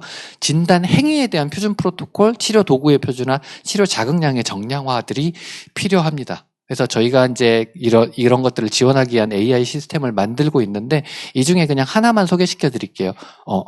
시간이 너무너무 부족해서 어떨지 모르겠는데 요거는 이제 저희가 만들어 놓은 건데 뒤에 보시게 되면 다시 설명을 드릴 건데 알츠하이머라고 치잖아요. 그럼 얘가 해주는 게 뭐냐면 알츠하이머의 증상이 있겠죠. 현대의학적 증상이 있겠죠. 그러면 그 현대의학적 증상과 가장 유사한 한의학적 증상을 찾아냅니다. 그러면 그 한의학적 증상들을 가지고 있는 텍스트에서 이야기하고 있는 처방들하고 증상명을 찾아줘요. 그러면은 예를 들면 알츠하이머에 대해서 예를 들면은 이거를 혼망이라고 하는 거는 여러분 되게 쉽게 이해되시죠? 근데 손이라고 하는 거 상상해 보신 적 있으세요? 저도 한 번도 상상해 본 적 없어요. 이거 뭐냐면 옷깃을 만진다는 거예요. 그 정신이 혼미해지면서 옷깃을 만진다라고 하는 건데 이때 나오는 것이 이제 뭐 황룡탕이다 이런 것들을 이제 AI가 찾아서 추천을 해주는 시스템입니다. 트랜스포머를 설명하기에는 너무 어려울 것 같긴 하지만 그냥 간단하게 말씀드리면 현재 나와 있는 모든 LLM은 트랜스포머 기반이고요. 그 다음에 그 트랜스포머의 제일 중요한 게 임베딩이거든요. 이걸 제가 말씀드린 이유가 있습니다. 그래서 여러분들이 이제 트랜스포머를 사용할 때 그 모든 정보들은 특정 벡터 공간에 임베딩이 돼 있어요. 이거를 여러분들이 잘 이해하셔야 아까 제가 만들어 놓은 AI를 이해하실 수 있고 앞으로 좀 LLM을 좀 쉽게 쓰실 수가 있는데 예를 들면 어떤 개념이 어떤 요 앞에 이 임베딩 차원 1500 혹은 13000 이런 차원의 벡터 공간 안에 어딘가 한 지점에 가 있거든요. 그렇게 가 있는 공간에 있는 지점에 킹이라고 하는 맨이라고 하는 단어가 있다고 쳐봐요. 그러면 그 맨에서 우먼이라고 하는 단어가 있는 공간으로 벡터가 존재할 수 있겠죠. 그러면 이거를 왕족이라고 하는 좌표로 살짝 옮겨요. 그러면 맨에 해당하는 공간에는 킹이라는 게 있겠죠. 그리고 킹이라고 하는 공간에서 맨에서 우먼으로 갔던 방향으로 가게 되면 퀸이라는 애가 나옵니다. 이런 식으로 수천 차원 안에 여러분들의 개념들이 임베딩이 되어 있어요. 이 개념을 이해하는 게 정말 중요한데 왜 그러냐면요. 아까 제가 얘기 드렸던 게 이 개념에서 나오는 겁니다. 그래서 여러분들이 만약에 파킨슨과 관련된 가장 중요한 생물학적 기전을 5개만 알려줘 라고 하잖아요. 그러면 이제 이런 기전이 나오겠죠. 그러면 이와 관련된 증상들을 추천해줘 라고 하면 또 증상이 나오겠죠. 그러면 그 증상 공간을 발견할 수 있을 거예요. 여기까지 이해되세요? 그걸 그대로 축을 전환해가지고요. 한의학 축에다가 프로젝션 시켜보세요. 그러면 변증과 관련된 증상이 나옵니다. 그 상태에서 변증을 추천해줘 라고 하면 LLM이 변증을 훨씬 더 정확하게 추천해줘요. 그냥 LLM한테 무슨 질환에 대한 변증을 추천해줘 GPT한테 물어봐도 잘 하거든요.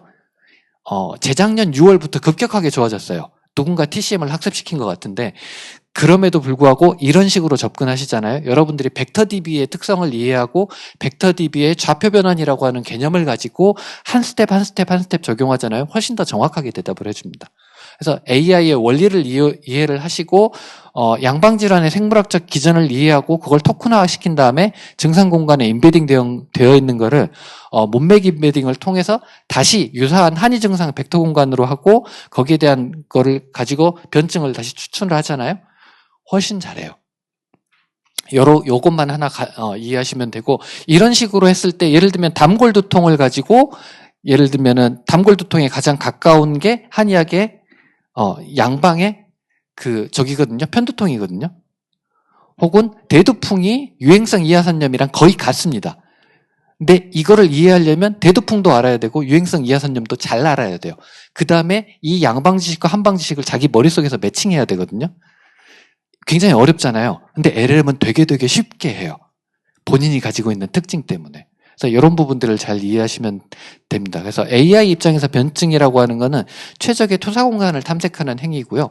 어떤 공간에서 이 환자의 상태가 가장 멀리 떨어져 있는지를 찾는다라고 하는 건데 너무 복잡하니까 넘어갈게요.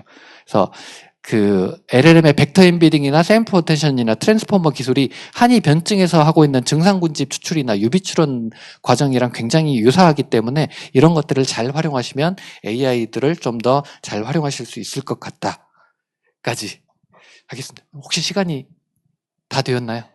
몇 분 남았나요? 끝났나요? 네, 알겠습니다. 네, 마치겠습니다. 감사합니다.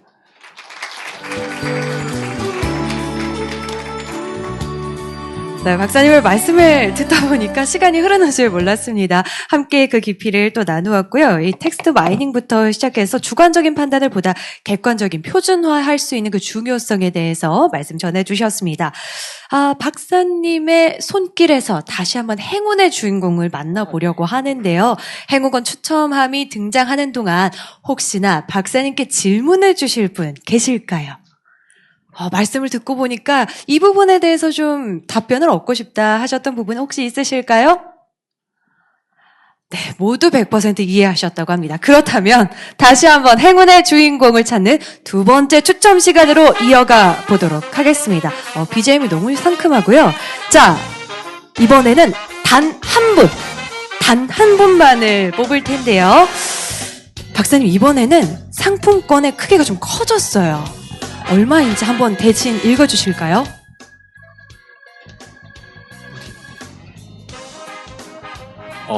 네. 이번 상품은 신세계 상품권 5만원권입니다. 객석이 술렁이지 않는 거 보니까 안 갖고 싶으신 것 같아요. 5만원 갖고 싶지 않으세요? 박사님이 가져가셔도 될 것 같아요. 네. 5만원 상품권 추첨 발표할까요? 봐드릴게요. 자, 그럼 행운의 주인공이 박사님의 손끝에서 탄생이 됐는데요. 이번에는 성씨가 바뀌었네요. 앞서서는 김씨 성을 가진 분이 선물을 받으셨던 이번에는 어떤 분일지 크게 한번 발표해 주실까요? 앞에서부터 할까요? 뒤에서부터 할까요? 앞에서부터.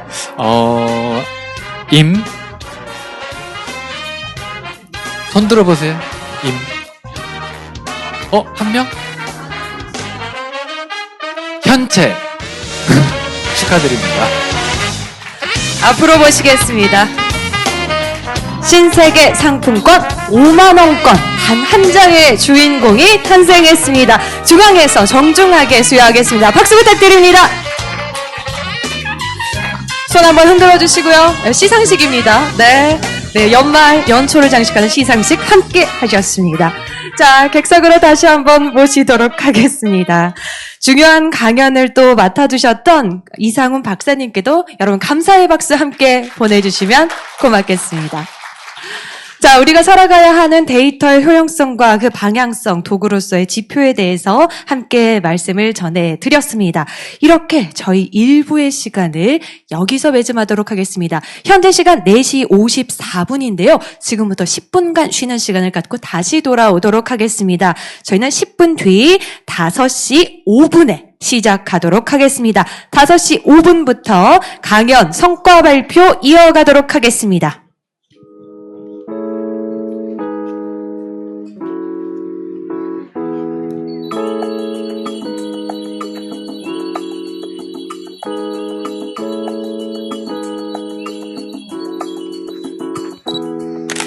쉬어가시는 시간 동안 바깥쪽에 마련되어 있는 다과와 커피 함께 즐기실 수 있겠고요. 또 오늘 들었던 강연 내용에 대해서 좌우에 계신 분들과 함께 또 인사이트 정리해보는 시간으로 충전의 시간 함께 보내시길 바랍니다. 저희는 5시 5분부터 성과 발표 시상식으로 이어가도록 하겠습니다.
네, 이제 곧 2부로 이어가도록 하겠습니다. 2부 성과 발표 이어가도록 할 텐데요. 다시 한번 앞서 착석하셨던 좌석에 자리를 해주시길 부탁 말씀드리겠습니다. 이어지는 시간을 위해서 여러분 다시 한번 좌석 정돈을 완료해 주시길 바라겠고요. 2부 첫 번째 순서는 성과 발표, 데이터 문해안에서 AI 마케팅 전문가로라는 주제의 발표가 전달되겠고요. 이어서 수기 공모전 시상식 이어가도록 하겠습니다. 함께해 주신 분들 다시 한번 좌석 정돈을 완료해 주시고 오늘 이 시간을 위해서 또 말씀을 준비해 주신 분을 위해 눈길과 마음을 한 곳으로 모아주시면 감사하겠습니다. 감사합니다. 저희가 함께하는 이 시간 2부 순서 이어가 보도록 하죠. 이번에는 데이터 문해안에서 AI 마케팅 전문가로라는 주제로 박승희 부단장님께서 말씀을 준비를 해주셨는데요. 바로 우리 교육생들이 함께 만들어간 이 과정을 돌아보면서 그동안에 있었던 이야기들, 작은 성과와 또 소회에 대해서 또 전해 주시지 않을까 짐작을 해봅니다. 우리들의 시간을 정리해보는 시간, 다시 한번 앞쪽 무대로 눈길과 마음을 모아주시길 바라면서 네, 이제 박수로 다시 한번 모시도록 하겠습니다. 여러분, 박승희 부단장님을 큰 박수로 환영해 주시기 바랍니다.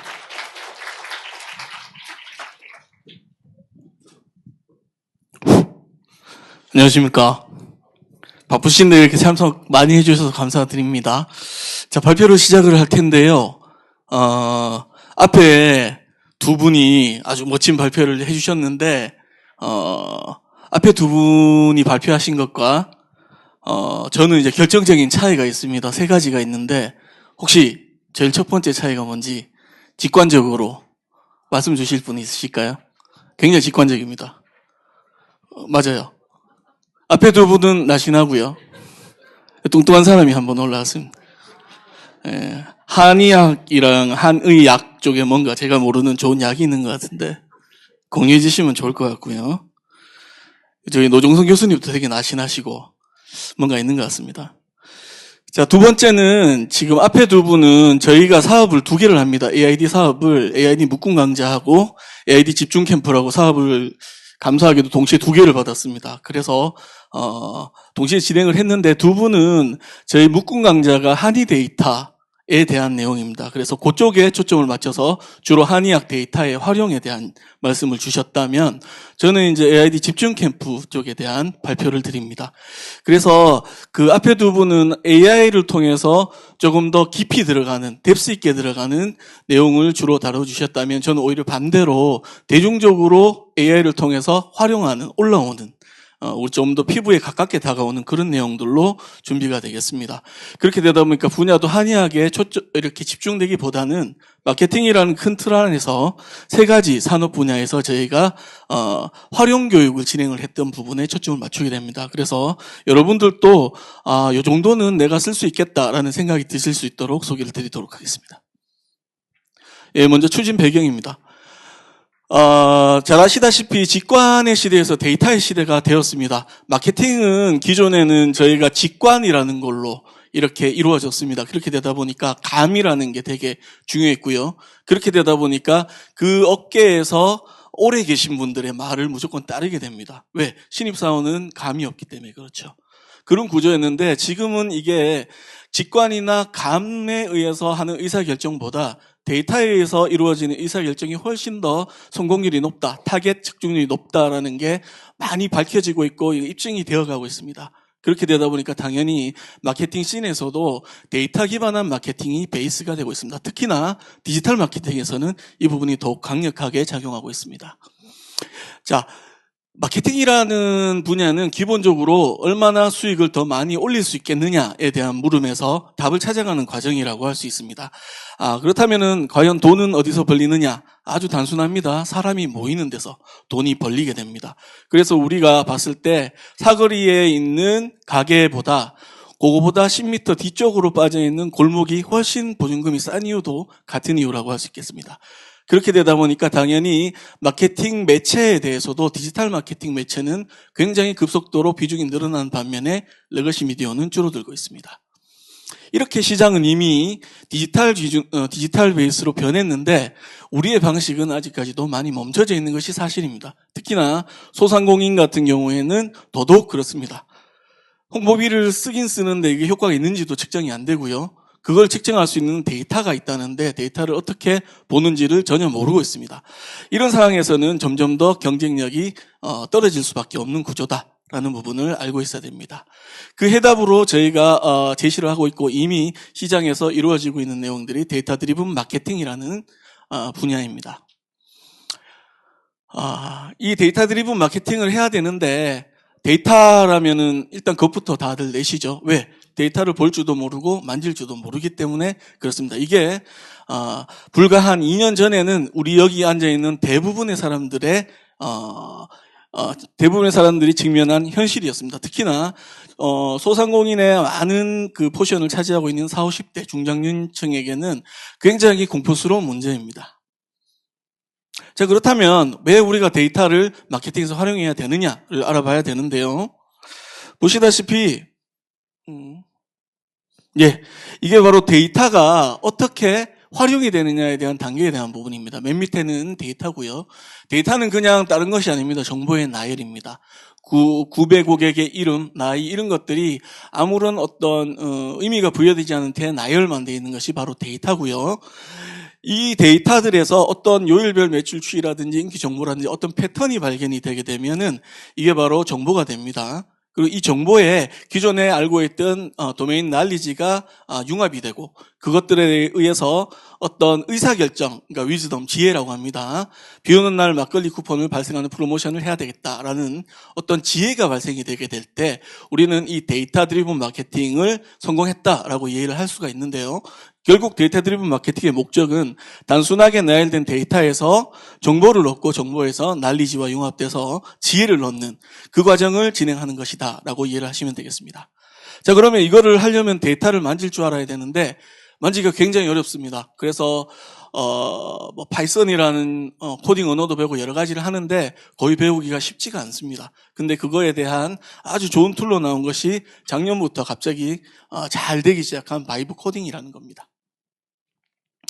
아까 말씀드렸던 데이터에서 정보를 얻고 지식과 융합해서 지혜를 얻는 모든 과정을 바이브 코딩이라는 방식을 통했을 때 굉장히 쉽게 진행이 될 수 있더라. 그래서 우리는 이 부분을 교육에 접목을 해서 우리 자연어로 분석하는 스몰 석세스 경험을 주는 설계를 하자라고 교육 설계를 진행을 했습니다. 이게 특히나 50대 비전공자, 소상공인 분들이 보면 50대 비전공자가 굉장히 대부분입니다. 이런 걸 마케팅에서는 페르소나라고 하는데요. 페르소나를 50대 비전공자라고 잡았을 때 이 AI라는 마법 지팡이를 통해서 우리가 데이터 드리븐 마케팅을 할 수 있는 방법을 알려드리고 익히게 하자라는 게 AID 상공 집중 캠프 과정의 골자입니다. 즉 단순하게 어떤 방법을 가르치는 게 아니라 AI를 통해서 내가 스스로 마케팅을 할 수 있는 고기 잡는 방법을 알려주는데 거기에 중요한 도구가 AI라는 도구다라는 부분을 교육을 했습니다. 교육 대상은 산업별 특화 시나리오라고 해가지고 저희는 식품산업, 뷰티산업, 한방산업에서의 각각의 현장에서 일어날 수 있는 데이터 기반의 의사결정을 할 수 있는 시나리오를 작성을 했고 그 시나리오에 따라서 바이브 코딩을 통해서 데이터 분석을 하고 이 데이터 분석을 통해서 마케팅 보고서를 만들고 프로모션 전략기획서를 만드는 과정을 진행을 했습니다. 교육 구성 및 방식입니다. 여기 보시면은 디지털 마케팅을 할 때 일반적으로 진행하는 8단계 과정입니다. 이 과정을 다른 말로 치환을 하면은 우리가 주로 외주를 주는 영역이라고 보시면 됩니다. 왜? 나는 마케팅 전문가가 아니잖아요. 영상 콘텐츠 하나 만들 때도 외주를 줘야 되고요. 심지어 저희 같은 사람한테는 어떤 요구가 들어오냐면 분석을 해달라는 요구들이 들어오죠. 이런 게 컨설팅이라는 형태로 진행이 되고 이런 경영 컨설팅을 하면 100만 원씩 이렇게 받습니다. 근데 그거를 이런 바이브 코딩이나 이런 마케팅 과정들을 직접 수행을 할 수 있는 방법을 가르치는 것이 이 집중 캠프의 골자고요. 1단계는 작년에 진행을 했는 내용입니다. 먼저 데이터 시장 분석을 통해 가지고 타깃 설정, 전략 수립, 그리고 여기 전략은 분석 보고서, 그리고 프로모션 기획서까지 진행을 했습니다. 그리고 2단계는 이 전략 수립이 되고 나면 통상 진행하는 과정이 컨텐츠를 제작을 하는데 이 부분 또 AI를 통해서 요즘은 다 제작이 됩니다. 그리고 노코딩이라고 해가지고 내가 코딩을 아주 잘하지 못해도 앱을 만들고 웹앱을 만들 수 있는 방법이 있습니다. 이 부분을 통해서 마케팅 자동화를 쉽게 할 수 있는데요. 내년에는 이 부분까지 진행을 하고자 합니다. 그래서 올해 진행을 했던 SQL 그리고 파이썬 분석을 통해 가지고 자연어 코딩, 바이브 코딩을 통해서 실제적인 코딩을 쉽게 하는 방법을 진행을 했는데 그 부분에 있어 가지고 어떻게 진행했는지 영상으로 간단하게 보여드리겠습니다.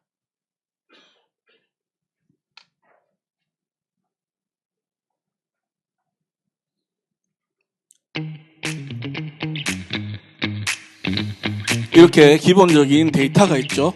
이건 데이터 수준입니다. 대학의 입시 지원 현황. 대학에서는 입시가 마케팅이기 때문에 입시 지원 현황으로 진행을 해봤고요. 구글 콜앱이라는 툴이 있습니다. 파이썬 툴인데 여기에 아까 보여드렸던 데이터를 얹습니다. 그리고 구글 콜앱에 붙어있는 이 친구는 제미나이가 붙어 있습니다. 제미나이에 자연어로 내가 분석하고 싶은 내용들을 명령을 이렇게 합니다. 이런 걸 우리는 프롬프트 엔지니어링이라고 합니다.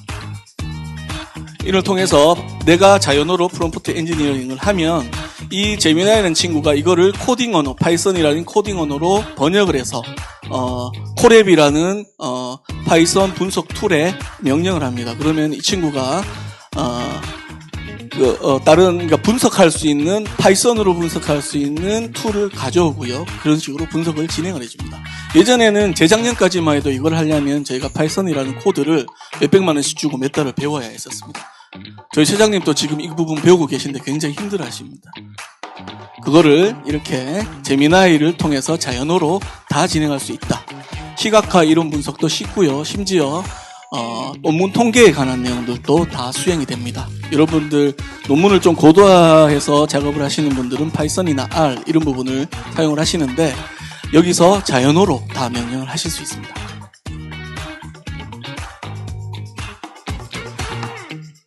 자, 이렇게 정성적인 분석도 일정 부분 시킬 수가 있습니다.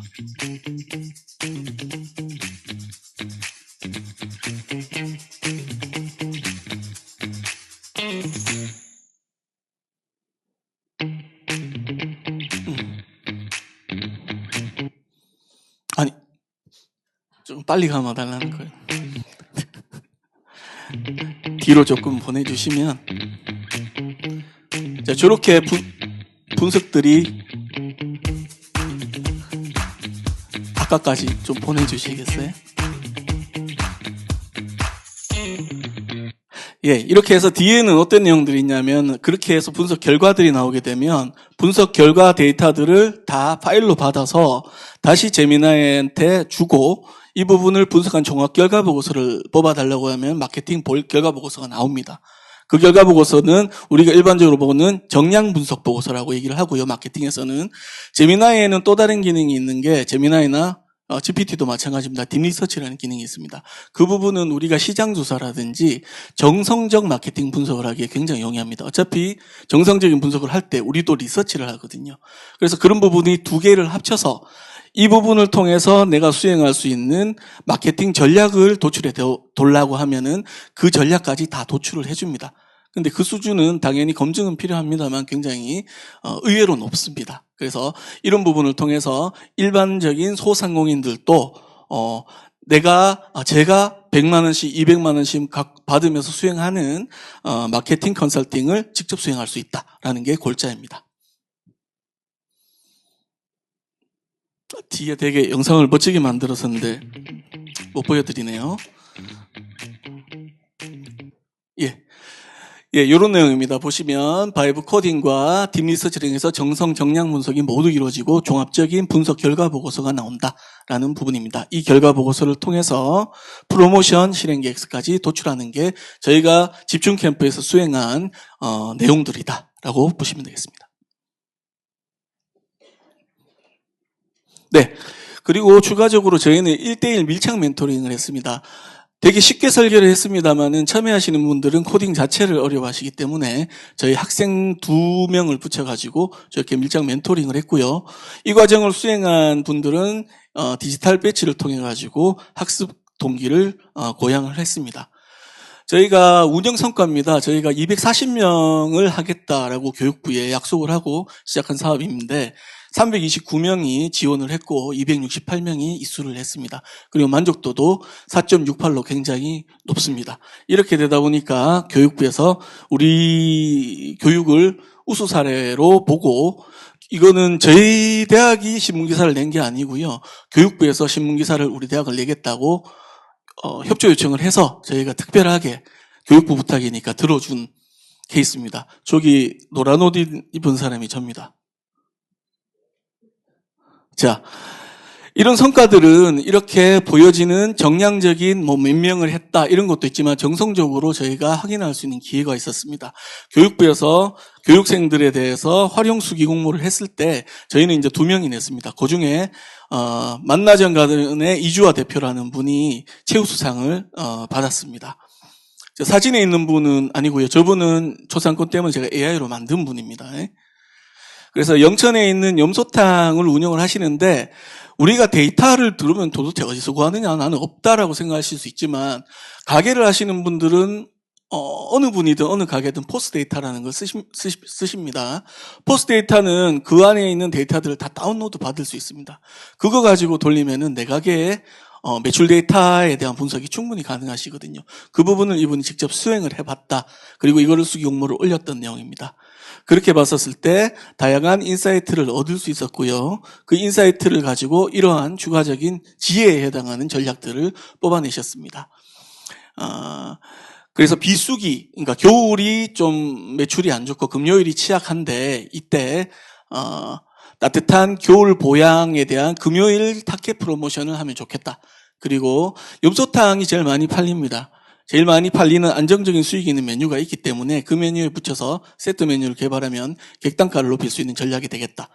그리고 저녁 시간이 매출이 없어서 아예 문을 닫기는 했었어요. 저녁에 워낙 안 와서. 근데 그렇게 할 것 같으면 예약제를 도입을 한번 검토해봐라. 이런 인사이트들이 데이터 분석에 따른 패턴을 분석을 해서 AI가 제출한 지혜입니다.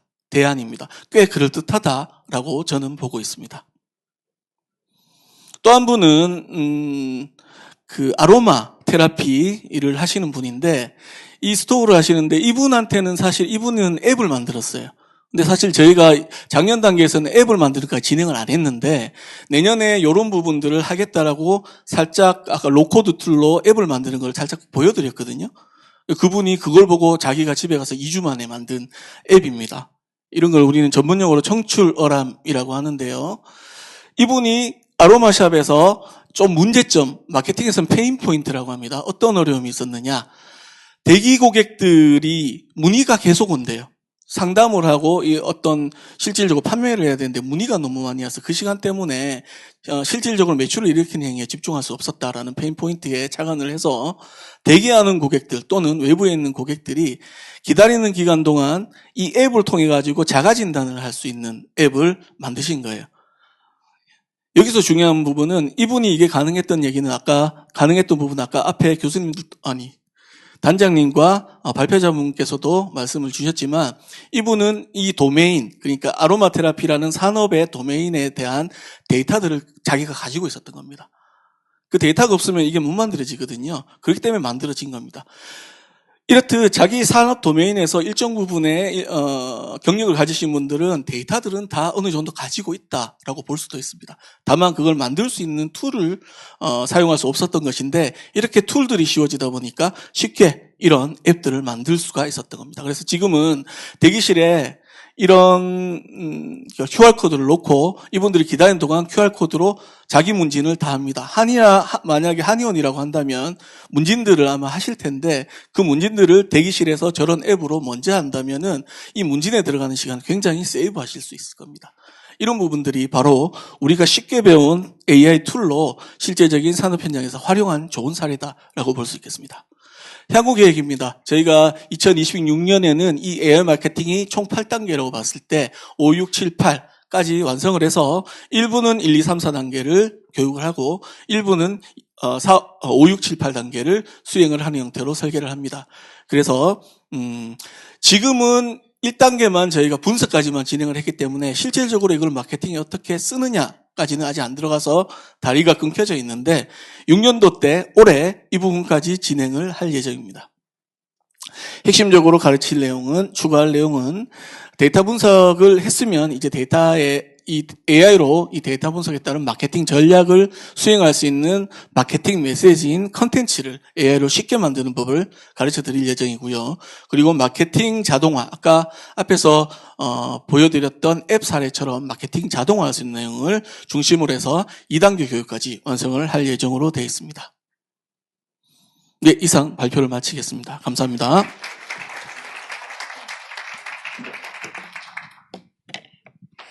네, 고맙습니다. 스스로 이 AI 툴을 활용할 수 있는 방법부터 차근차근 그 방향 교육을 하셔서 의사결정을 가능하도록 좀 더 다양한 교육 콘텐츠를 만들어 가겠다라는 이야기까지 전해주셨습니다. 사업단 박승희 부단장님께서 준비해 주신 이야기 이렇게 전해드렸고요. 마찬가지로 계속해서 여쭤보도록 하겠습니다. 우리 부단장님의 말씀에 이어서 궁금한 점이나 이런 교육을 제가 이미 이수를 했는데 후속으로 더 들어도 가능한지 혹은 이후 교육 과정에 대해서 질문이 있으시다면 지금 시간을 통해서 여쭤보고 답을 얻을 수 있을 것 같아요. 혹여나 질문 주실 분 있으실까요? 네, 명쾌한 설명에 모든 궁금증이 해소가 되셨던 것 같고요. 다른 자리를 통해서 궁금하셨던 점 확인하시면 되겠습니다. 자, 다시 돌아왔습니다. 우리의 입꼬리를 조금 더 예쁜 모양으로 만들어주는 선물 추첨 시간으로 다시 여러분들을 모셔가도록 하겠습니다. 마찬가지로 강연을 맡아주셨던 부단장님께서 선물 추첨을 해주실 텐데 추첨을 하기에 앞서서 어머 벌써 하셨어요. 다시 나왔어요. 이번에 좀 크거든요. 이번에는 2분을 추첨을 할 텐데요. 첫 번째는 신세계 상품권 3만 원의 주인공 다시 한번 한 명을 뽑아주시고요. 그리고 이 3만 원의 주인공 이후에 더 큰 선물이 있습니다. 뽑으셨을까요? 네. 우리 부단장님의 손에 중앙으로 모시겠습니다. 귀한 손이시잖아요. 왼손이 3만 원. 자, 오른손에 쥐신 명찰은 제가 갖고 있겠습니다. 아주 귀한 이름이라서 제가 잠시 뒤에 발표해 드리도록 하겠고요. 신세계 상품권 3만 원권의 첫 번째 주인공 발표하겠습니다. 귀 쫑긋 앞에서부터 성함의 앞 글자부터 발표해 주시죠. 설레는 얼굴이십니다. 이거 글자 얘기하면 한 방에 글자 하겠습니다. 이런 변이 있나?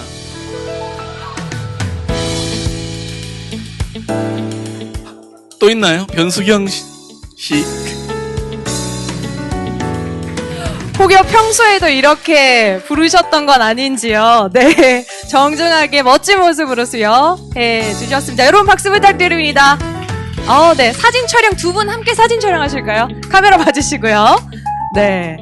선물 추첨의 사진 촬영은 없었던, 플랜인데, 너무 자연스러우셔서 드렸고요. 자, 제 손에는 마치 대상의 주인공과 같은 또 한 명의 행운의 이름이 쥐어져 있습니다. 이번에는요, 더 업이 됐습니다. 신세계 상품권인데, 얼마일까요? 어떻게 하셨어요? 10만원권의 주인공. 자, 이번에도 유일한 독보적인 성함이실까요? 네. 한 방에 불러주시죠. 예, 성민경님.